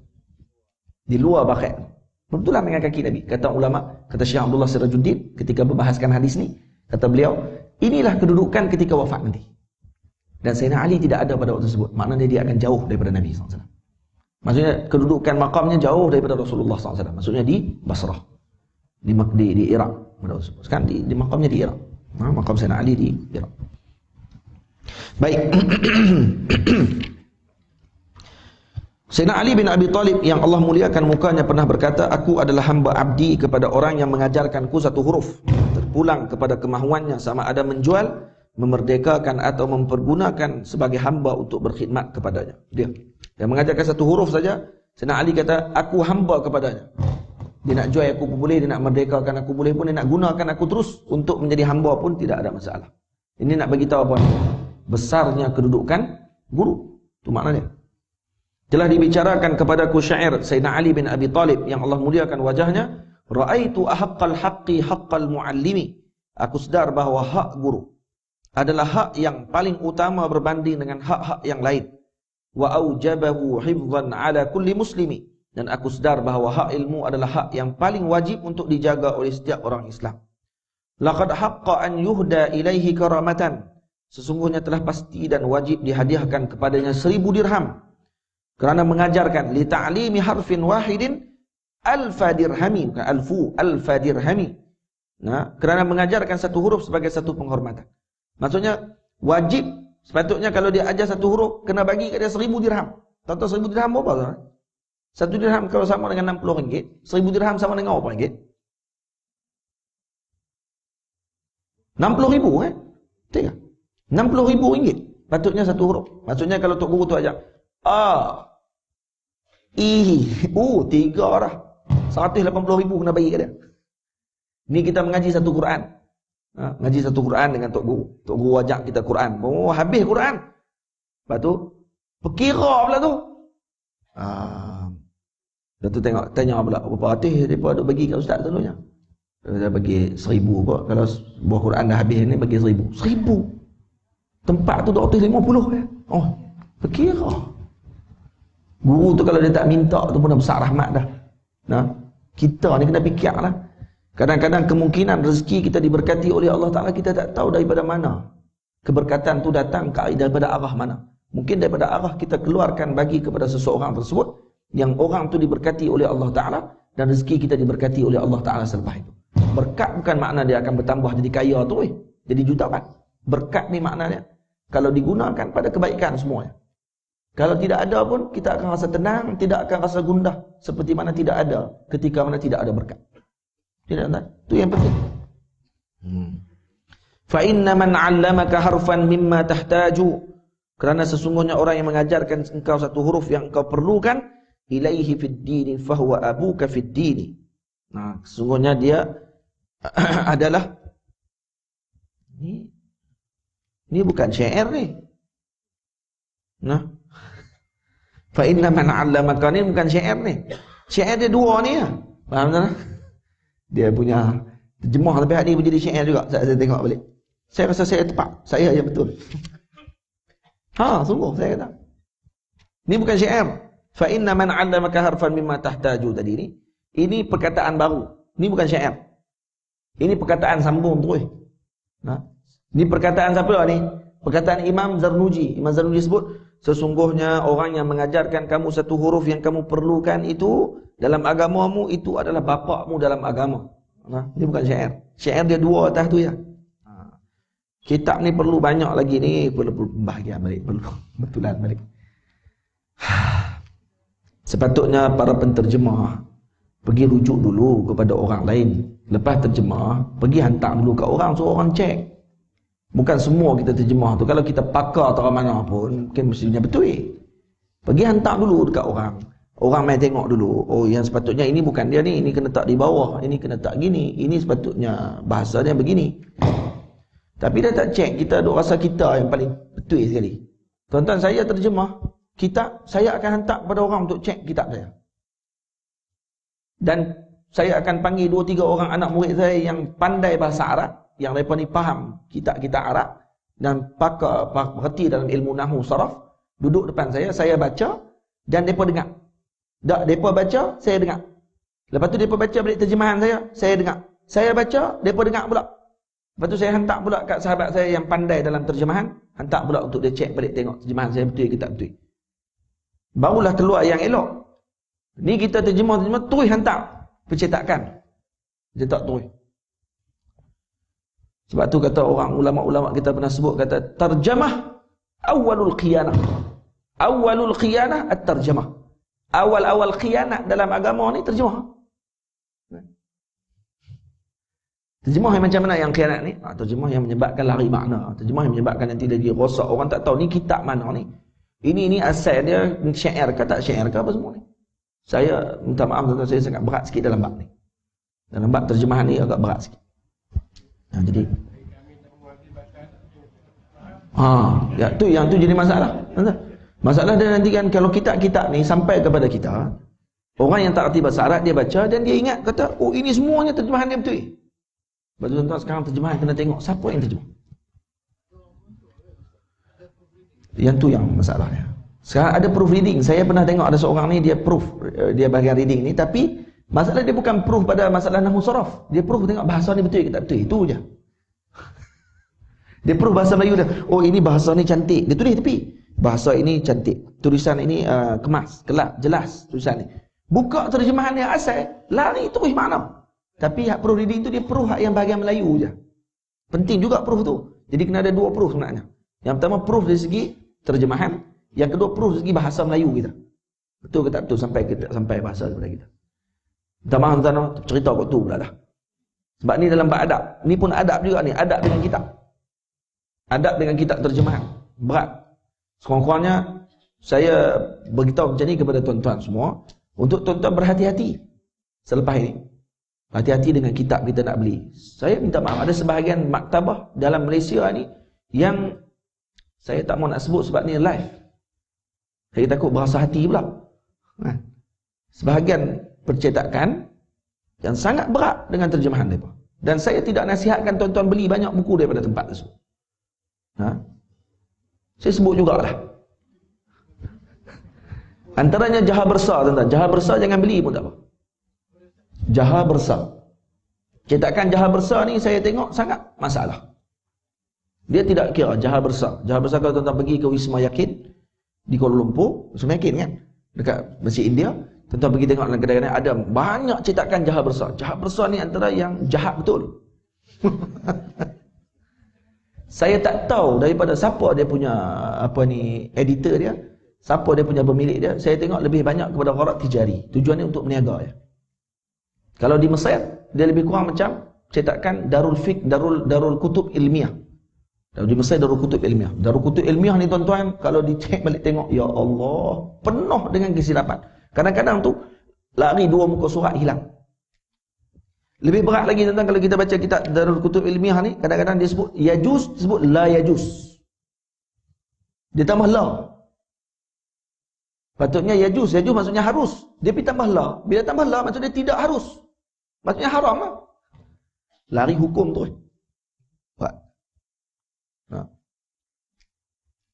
Cetakan-cetakan yang saya cadang kepada tuan-tuan ni macam galeri ilmu. Nah, apa dia lagi ya? Ya? Hidayah. Ahli hidayah tu pun saya agak masalah sikit. Telaga Biru ada sebahagian kitab yang okey. Telaga Biru ada sebahagian kitab yang saya prefer bagus. Intim, kalau yang syarikat penerbitan Intim, bagus. Bagus juga. Itu macam Syama'il bagus. Bukan bagus sebab ada muka saya kat belakang, tak. Ada muka saya kat belakang. Kalau Syama'il Intim punya, ada saya bagi kata pengantar juga dalam buku tu. Saya puji buku tu.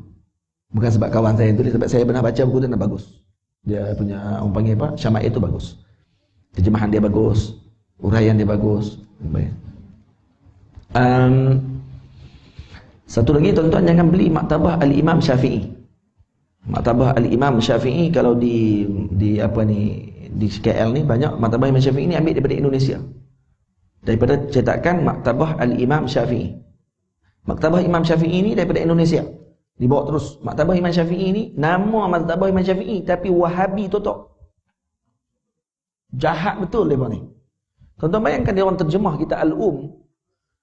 Allahu Akbar. Saya tak tahu lah macam mana dia boleh terjemah kitab Al-Um tu. Betul ke tak betul, siapa terjemah kita tak tahu. Tuan-tuan nak tahu, ada satu masalah pernah berlaku di Mesir. Pelajar Indonesia pernah diminta oleh satu syarikat penerbitan di Indonesia, pada Indonesia di Mesir, satu kelompok pelajar ni diminta oleh syarikat penerbitan di Mesir untuk terjemahkan kitab Fathul Bari. Tuan-tuan tahu Fathul Bari syarah Sahih Bukhari. Berapa jilid? 13 jilid. 13 jilid Fathul Bari.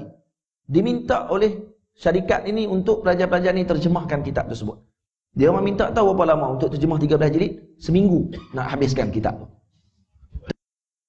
Orang habiskan kitab tu terjemah berapa lama? 9 jam habis kitab tu diterjemah. 9 jam.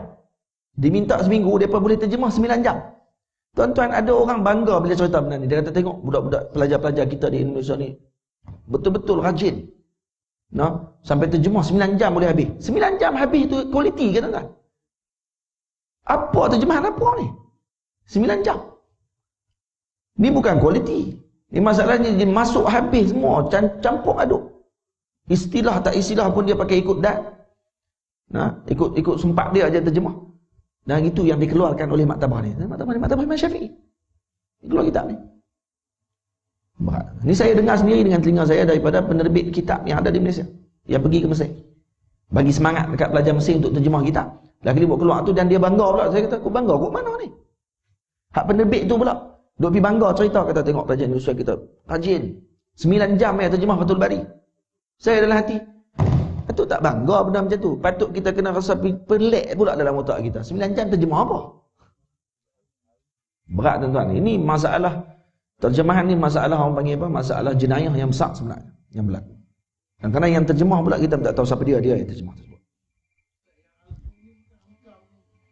Al-Ummah dia ada Al-Ummah Imam Syafi'i punya. Imam Syafi'i punya. Itu yang dibaca di Penang tu semua tu. Ada orang dia baca Baca macam mana kita tak tahu. Dah yang sonoknya baca maktabah tu punya. Lepas tu bila kita tengok, dia kata, oh larang orang baca Ada seorang ustaz ni larang kita baca Saya lah tu. Saya yang kata tu. Kata apa baca Orang pun tok guru besar pun tak baca Al-Um.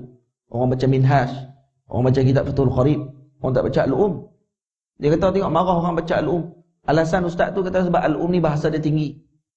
Dia kata kalau macam tu, laranglah baca Quran. Quran lagi tinggi bahasa. Kenapa tak larang baca Quran? Betul tuan. Kalau tuan-tuan dengar mula-mula, tuan-tuan akan kata apa? Betul juga. Sebab apa saya kata ni? Sebab anak murid dia semua ada komen dalam Facebook dia semua kata, betul. Semua betul. Beratus komen semua betul. Lepas tu ustaz tu teruklah. Apa larang orang baca Al-Um semua kali? Tuan-tuan, saya tidak larang baca. Saya larang syarah. Quran pun Nabi tak larang baca. Nabi larang syarah. Macam mana? Nabi kata dalam hadis, Nabi kata, la aqulu alif lam mim harf, walakin alifun harf, wa lamun harf, wa mimun harf. Tidak? Aku tak katakan alif lam mim tu huruf. Satu huruf. Tapi alif tu satu huruf, lam satu huruf, mim satu huruf. Maksudnya setiap huruf akan dapat pahala. Untuk apa ni? Untuk baca. Buktinya apa? Kata Sayyidina Abdullah Sirajuddin, Syekh Abdullah Sirajuddin radhiyallahu ta'ala anhu, dia sebut dalam syarah kepada hadis ni, kata beliau, bukti baca tak faham pun dapat pahala. Nabi gunakan hadis tadi. Syahid yang Nabi guna alif lam mim. Nabi tak guna ayat lain, Nabi guna alif lam mim. Alif lam mim siapa faham makna dia? Ulama tulis waktu terjemah alif lam mim pun ulama kata apa? Allahu a'lam bimuradih. Allah yang mengetahui maknanya. Makna dia alif lam mim orang tak tahu makna. Melainkan sebahagian orang yang Allah Ta'ala beri ilmu kepada mereka. Maksudnya apa dia? Alif lam mim, maksudnya Quran dibaca tak faham makna pun dapat pahala. Nah, tuan-tuan duduk saja baca Quran, makna tak faham pun, tak payah menangis, dapat pahala. Faham? Saya menangis tak faham Quran semua kali, jangan bimbang, dapat pahala dah. Tapi kalau nak tambah lagi ilmu untuk nak faham Quran, kena mengaji nahwu, kena mengaji saraf, kena mengaji balaghah, baru berhenti. Bukan faham tu boleh terjemah aja. Faham seperti para ulama faham. Kena buka kitab tafsir. Saya tak larang baca, saya larang syarah. Dalam hadis lain Nabi sebut apa? Man qala fil Qur'ani bi ra'yihi falyatabawwa maq'adahu minan nar. Siapa yang mentafsirkan Quran dengan kepala otak dia sendiri, siap tempatlah api neraka. Tu macam mana pula? Nabi larang baca? Tak, Nabi tak larang baca, Nabi larang syarah. Macam tu juga Al-Um. Nama pun Al-Um. Nampak tak? Nama jadi ibu. Sebab tu ada seorang ulama, Syekh Husaini Bik, ulama besar Mesir, dia ni tulis kitab apa? Birrul Birrul maksudnya apa dia? Buat baik kepada pada mensyarahkan Al-Um. Maksudnya berbuat baik kepada Al-Um. Maksudnya berkhidmat kepada kitab induk dalam mazhab Syafi'i. Tu pun dia tak syarah sempat habis. Tu pun Syekh Husaini Bik ni mengakui betapa tingginya kitab Al-Imam Syafi'i ini untuk disyarahkan. Ini sungguh. Saya tak larang baca. Masalahnya kamu baca bahasa Arab punya ke? Tak, kamu baca hak bahasa Indonesia punya.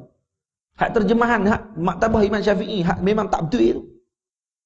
Boleh baca yang tu bisyarah ke orang. Kenapa baca yang tu tuan-tuan? Kenapa tak baca kitab Minhaj? Sebab tak belajar. Kitab pun tak belajar, kitab Minhaj. Kitab Minhaj tak belajar, kitab Al-Um nak baca. Gila. Tuan-tuan ingat kita ni ambil daripada mana kitab-kitab fiqh Syafi'i kita? Kita semua ambil daripada Al-Um. Tuan-tuan jangan kita tak ambil daripada Al-Um. Al-Um ni tuan-tuan kitab induk besar. Dimukhtasarkan oleh beberapa orang ulama, anak murid Imam Syafi'i. Jadi mukhtasar Buaiti, mukhtasar Muzani. Al-Buaiti antara ulama murid Imam Syafi'i yang mewarisi ilmu Imam Syafi'i. Imam Syafi'i sendiri sebut, Buaiti mewarisi ilmuku. Maka Imam Buaiti ada buat mukhtasar Buaiti pada Al-Um. Ada mukhtasar lagi, mukhtasar Muzani. Walaupun Imam Muzani dengan Imam Buaiti, kata ulama kalau dibandingkan jauh kedudukan mereka berdua. So, kalau dibandingkan Imam Buaiti seperti kanak-kanak, Imam Muzani seperti kanak-kanak di depan Imam Buaiti. Tu Imam Muzani tu. Imam Muzani ni ashabul wujuh, alim besar dalam mazhab Syafi'i. Yang Imam Muzani sendiri sebut, dia kata apa? Saya ni kalaulah faham banyak yang Imam Syafi'i sebut, saya akan jadi lebih daripada saya sekarang. Mana ada banyak saya tak faham lagi. Tu dia. Tu dia yang sebut. Tiba-tiba kita belagak macam faham semua Imam Syafi'i sebut apa. Al-Um keluar di bawahnya Buaiti, Muzani. Mukhtasar Buaiti dan Muzani disyarahkan oleh Imam Haramain. Jadi kitab Nihayatul Matlaq 32 jilid. Panjang ni tuan-tuan. Ni. Tuan-tuan bayang lah. Al-Um, Mukhtasar Buaiti dan Muzani. Mukhtasar Buaiti Muzani ini disyarahkan pula oleh Imam Haramain. Tok Guru Imam Ghazali keluar kitab Nihayatul Matlaq. Ni lebih kurang panjang ni. 32 jilid. 32 jilid ni ulama tak nak baca. Payah. Nihayatul Matlab ni apa dia ni? Syarah kepada Mukhtasar Al-Um. Mukhtasar ya. Mukhtasar Nihayatul Matlab yang dikarang oleh Imam Haramain diringkaskan oleh murid beliau Imam Al-Ghazali. Jadi kitab apa? Al-Basit, 8 jilid. 8 jilid Al-Basit. Al-Basit panjang juga. Imam Ghazali ringkaskan lagi jadi Al-Wasit, pertengahan, 6 jilid. Al-Wasit pun panjang juga. Al-Wasit diringkaskan lagi jadi Al-Wajiz, 1 jilid. 1 jilid pun payah juga. Al-Wajiz diringkaskan lagi oleh Imam Ghazali jadi Al-Khulasah. Khulasah 1 jilid. Tuan-tuan, Al-Wajiz disyarahkan pula oleh Al-Imam Rafi'i. Jadi Al-Aziz bisyarhil Wajiz. Berapa jilid pula? Tidak. Kemudian disyarahkan pula oleh Al-Imam. Imam Rafi'i ada 2 syarah bagi Wajiz. Al-Aziz, Fathul Aziz bisyarhil Wajiz dengan Muharrar. Muharrar Al-Wajiz. Nah, kemudian keluar kitab daripada Al-Muharrar ni, keluar kitab Minhaj. Daripada Fathul Aziz bisyarhil Wajiz ni keluar Rawdatul Talibin. Kitab Imam Nawawi, keluar kitab Rawdah Talibin. Ini keluar kitab Minhaj. Minhaj ni keluar kitab Kanzur Raghibin, Tuhfatul Muhtaj, Nihayatul Muhtaj. Hak ni yang kita duk mengaji ni. Tuan-tuan mai pada mana ni? Semua mai pada Al-Um. Semua pada mana tu juga semua. Dia duk ingat kita mengaji hak tu, tak mai pada sana. Ini orang tak mengaji, tuan-tuan. Lepas tu tuan-tuan boleh mengaji dengan orang macam ni. Gila. Kenapa kita tak baca atas terus? Tak mampu nak baca. Tak mampu. Dia ambil terus yang atas. Oh, power gila. Power dia maksudnya kalau kita tahu, ni power ni. Maksudnya kalau buka kitab Arab, tak payah dah buka kamus. Kamu ni memang alim macam Imam Syafi'i. Cuba buka dia. Baca baris syair pun tak betul. Belagak macam ngerti semua. Dia tak masalah sama sekali. Nah, masalah kerana kesombongan. Tak ada akhlak dalam diri, tidak ada adab dengan para ulama dulu. Itu yang kita cukup nak marah tu, baik. Cukup sikit dulu. Minta maaf kerana panjang pula syarah ni. Sikit lagi kita baca sikit ya. Jadi kita bang. Ustaz kami Al-Syekh Al-Imam Sadiduddin Asy-Syirazi berkata bahawa para syekh guru terkemuka kami telah berkata. Saya minta maaf minta maaf ibu bapa semua, hadirin semua. Saya kadang-kadang dalam baca kitab ni, bila saya baca ni kita duk kritik kitab orang pula dah. Saya minta maaf terpaksa sebab ini hak ilmu. Dan bagi tambih sebenarnya kalau yang mendengar ni dia dengar apa yang saya cakap hari ni, moga-moga ambil perhatian betul-betul dalam bab percetakan kitab dan sebagainya. Kerana ni amanah ilmu kepada masyarakat awam. Kita kalau boleh nak sebarkan ilmu tu bagi yang betul-betul yang masyarakat boleh ambil faedah. Tengok tok guru kita tulis tuan-tuan dulu. Cuba tengok tuan-tuan, kitab-kitab ulama-ulama dulu tulis. Kitab nipis-nipis saja. Tapi tengok macam mana dia punya nilai kitab tersebut. Ketelitian mereka dalam menterjemahkan kitab. Padatnya mereka memilih bahasa yang untuk disampaikan dalam terjemahan kitab tersebut. Kenapa macam tu? Bila kita baca kitab Bakurah Al-Amani, bila kita baca kitab Faridatul Faraid, kenapa kita yakin bila baca? Dan bila kita baca tu kita rasa nak syarah setiap perkataan dia tulis. Bukan saya saja dia tulis ni. Sebab yang tulis tu alim. Yang reti perosakata Arab, yang tahu susunan bahasa Melayu. Jadi kita bila baca tu yakin baca. Kita tahu kenapa dia tulis macam ni, kenapa dia tak tulis macam ni. Faham tak? Sekarang tak ada lagi sikap tu. Semua orang nak menterjemah. Walaupun tak menguasai ilmu betul-betul. Duit. Itu yang paling utama. Ini masalah dia. Sungguh tuan-tuan. Duit. Saya ada satu syarikat pernah beritahu kat saya, ustaz tulis je kitab. Kami tak payah ambil proposal apa. Tak payah tulis resume. Resume pun tak payah tulis. Tak payah tulis kitab ni apa benda. Ustaz tulis je hantar kami cetak terus. Nah, kita akan bagi dekat ustaz berapa 2 kali royalty, banyak ni contoh kat kita. Kalau saya ni dengan otak nak fikir nak cari duit ni lama nak tulis macam-macam saya nak tulis. Dalam otak saya ni macam-macam saya nak tulis. Tapi bila saya tulis sampai kat tengah kitab, saya berhenti Ustaz. Nah. Kena ke tak tulis ni, apa semua nak cek balik jadi lama. Lepas tu orang duk tanya, bila nak siap Ustaz ni? So duk tanya. Tanya tu tutup terus kitab. Ya, siap. Mungkin kerana ikhlas sangat, lepas tu syaitan main kacau, lepas tu tak habis kitab. Macam yang saya cerita itu ni. Sebab terlalu ikhlas maka syaitan main kacau. Jadi kalau tak ikhlas pun ada kitab yang saya tulis satu malam. Saya tulis habis sebuah kitab. Lepas tu hilang. Tak ikhlas lah tu. Hilang kitab tu. Saya tulis kitab pasal haiwan, pasal binatang, hukum hakam binatang. Saya terjemah tentang kitab tersebut satu malam. Daripada malam lepas isyak sampai subuh. Saya tak tidur, tulis. Habis kitab. Kitab tu lebih kurang dalam 70 muka surat bahasa Arab. Saya terjemah dekat 100 lebih muka surat. Satu malam saya boleh buat dengan tulisan tangan. Tulis. Lepas tu ramai pakat seronok saya tulis tu, pakat nak tolong type. Pakat ambil seorang selai. Hilang habis semua. Saya kata alhamdulillah hilang kitab tersebut. Kerana tu Allah Taala nak tunjuk mungkin saya tak ikhlas waktu tulis tu sebenarnya. Bagi hilang buang. Ni saya tulis balik. Sekarang tengah duk tulis balik kitab tersebut. Dan bila saya tulis balik, baru saya sedar waktu tu banyak saya buat tak betul. Alhamdulillah. Sebab waktu tu saya baru nak mengaji di Mesir. Tapi saya dah semangat dah nak tulis. Dan alhamdulillah hilang. Tapi sekarang bila saya terjemah balik, saya tulis balik kitab saya. Sekarang selepas 13 tahun, kitab tu dah hilang 13 tahun dah.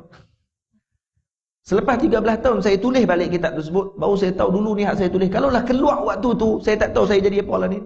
Mesti orang kutuk gila babinya saya. Orang kata apa tulis ni, kitab apa yang dia tulis ni, apa semua sekali orang akan kata macam-macam kat saya. Alhamdulillah kitab tu hilang. Dan alhamdulillah hilang terus dimakan zaman. Saya pun tak tahu di mana dah kitab tu.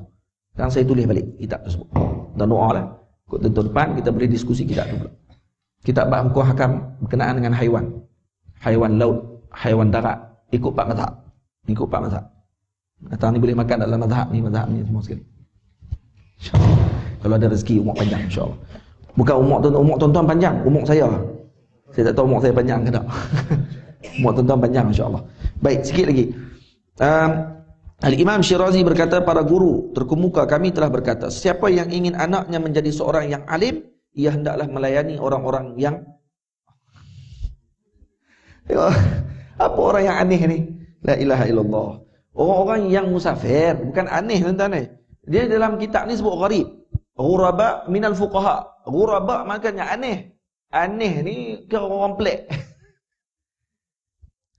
Orang yang bermusafir di kalangan ahli fiqh. Maksudnya orang-orang ni ghuraba, maksudnya orang-orang yang datang daripada luar. Terjemahan dia apa? Kalau kita baca nak tergelak kan. Melayani orang-orang yang aneh. Orang yang pelik. Bukan orang pelik. Dalam bahasa Arab ni gharib, dipanggil ghuraba. Ghuraba minal fuqaha. Ghuraba mana daripada? Yakni orang-orang yang faqih yang datang bertandang ke negeri kita, yang dia datang daripada negara luar ataupun dia datang daripada negeri yang luar. Maksudnya datang musafir ke tempat kita. Tak kira lah tok guru daripada negara luar ke tok guru dalam negara ke. Yang dia datang daripada jauh, maka kita layani dia. Moga-moga nanti anak kita pun akan jadi alim seperti tok guru tersebut. Tengok tuan-tuan. Sebab tu dia kata, memuliakan mereka, menyanjung tinggi mereka dan memberi sesuatu kepada mereka. Jika anaknya tidak menjadi orang alim, cucunya nanti akan menjadi orang yang alim. Kalau anak tak jadi alim, cucu dia jadi alim nanti. Ada seorang imam namanya Al-Imam Al-Bashbishi. Al-Imam Al-Bashbishi ni pak dia dulu jual basbusah. Tahu basbusah? Basbusah ni makanan manisan Mesir.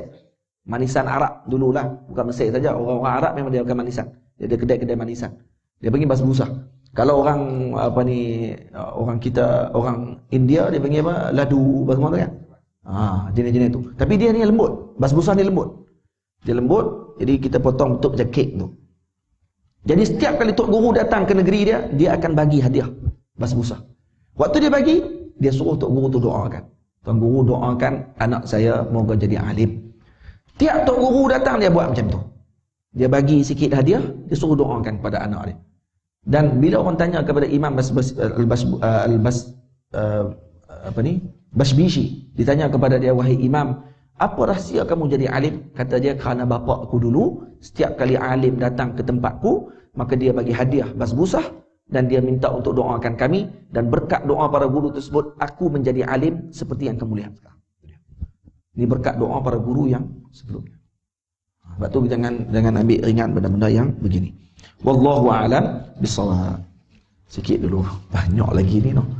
Ya Allah. Tapi komplain kitab dah macam dua lai macam. Saya minta maaf minggu depan insya-Allah. Kita tak tahu bila nak habis ni. Tapi saya cuba untuk nak mempercepatkan bacaan.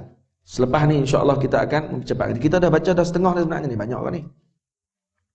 Kitab ni tak banyak pun. 13 aja. Tapi minggu depan mula saya akan baca cepat sikit. Saya akan baca cepat sikit, lepas tu insya-Allah kita akan khatam. Insya-Allah. Sebelum saya balik Mesir, jangan bimbang. Kita akan cuba khatamkan.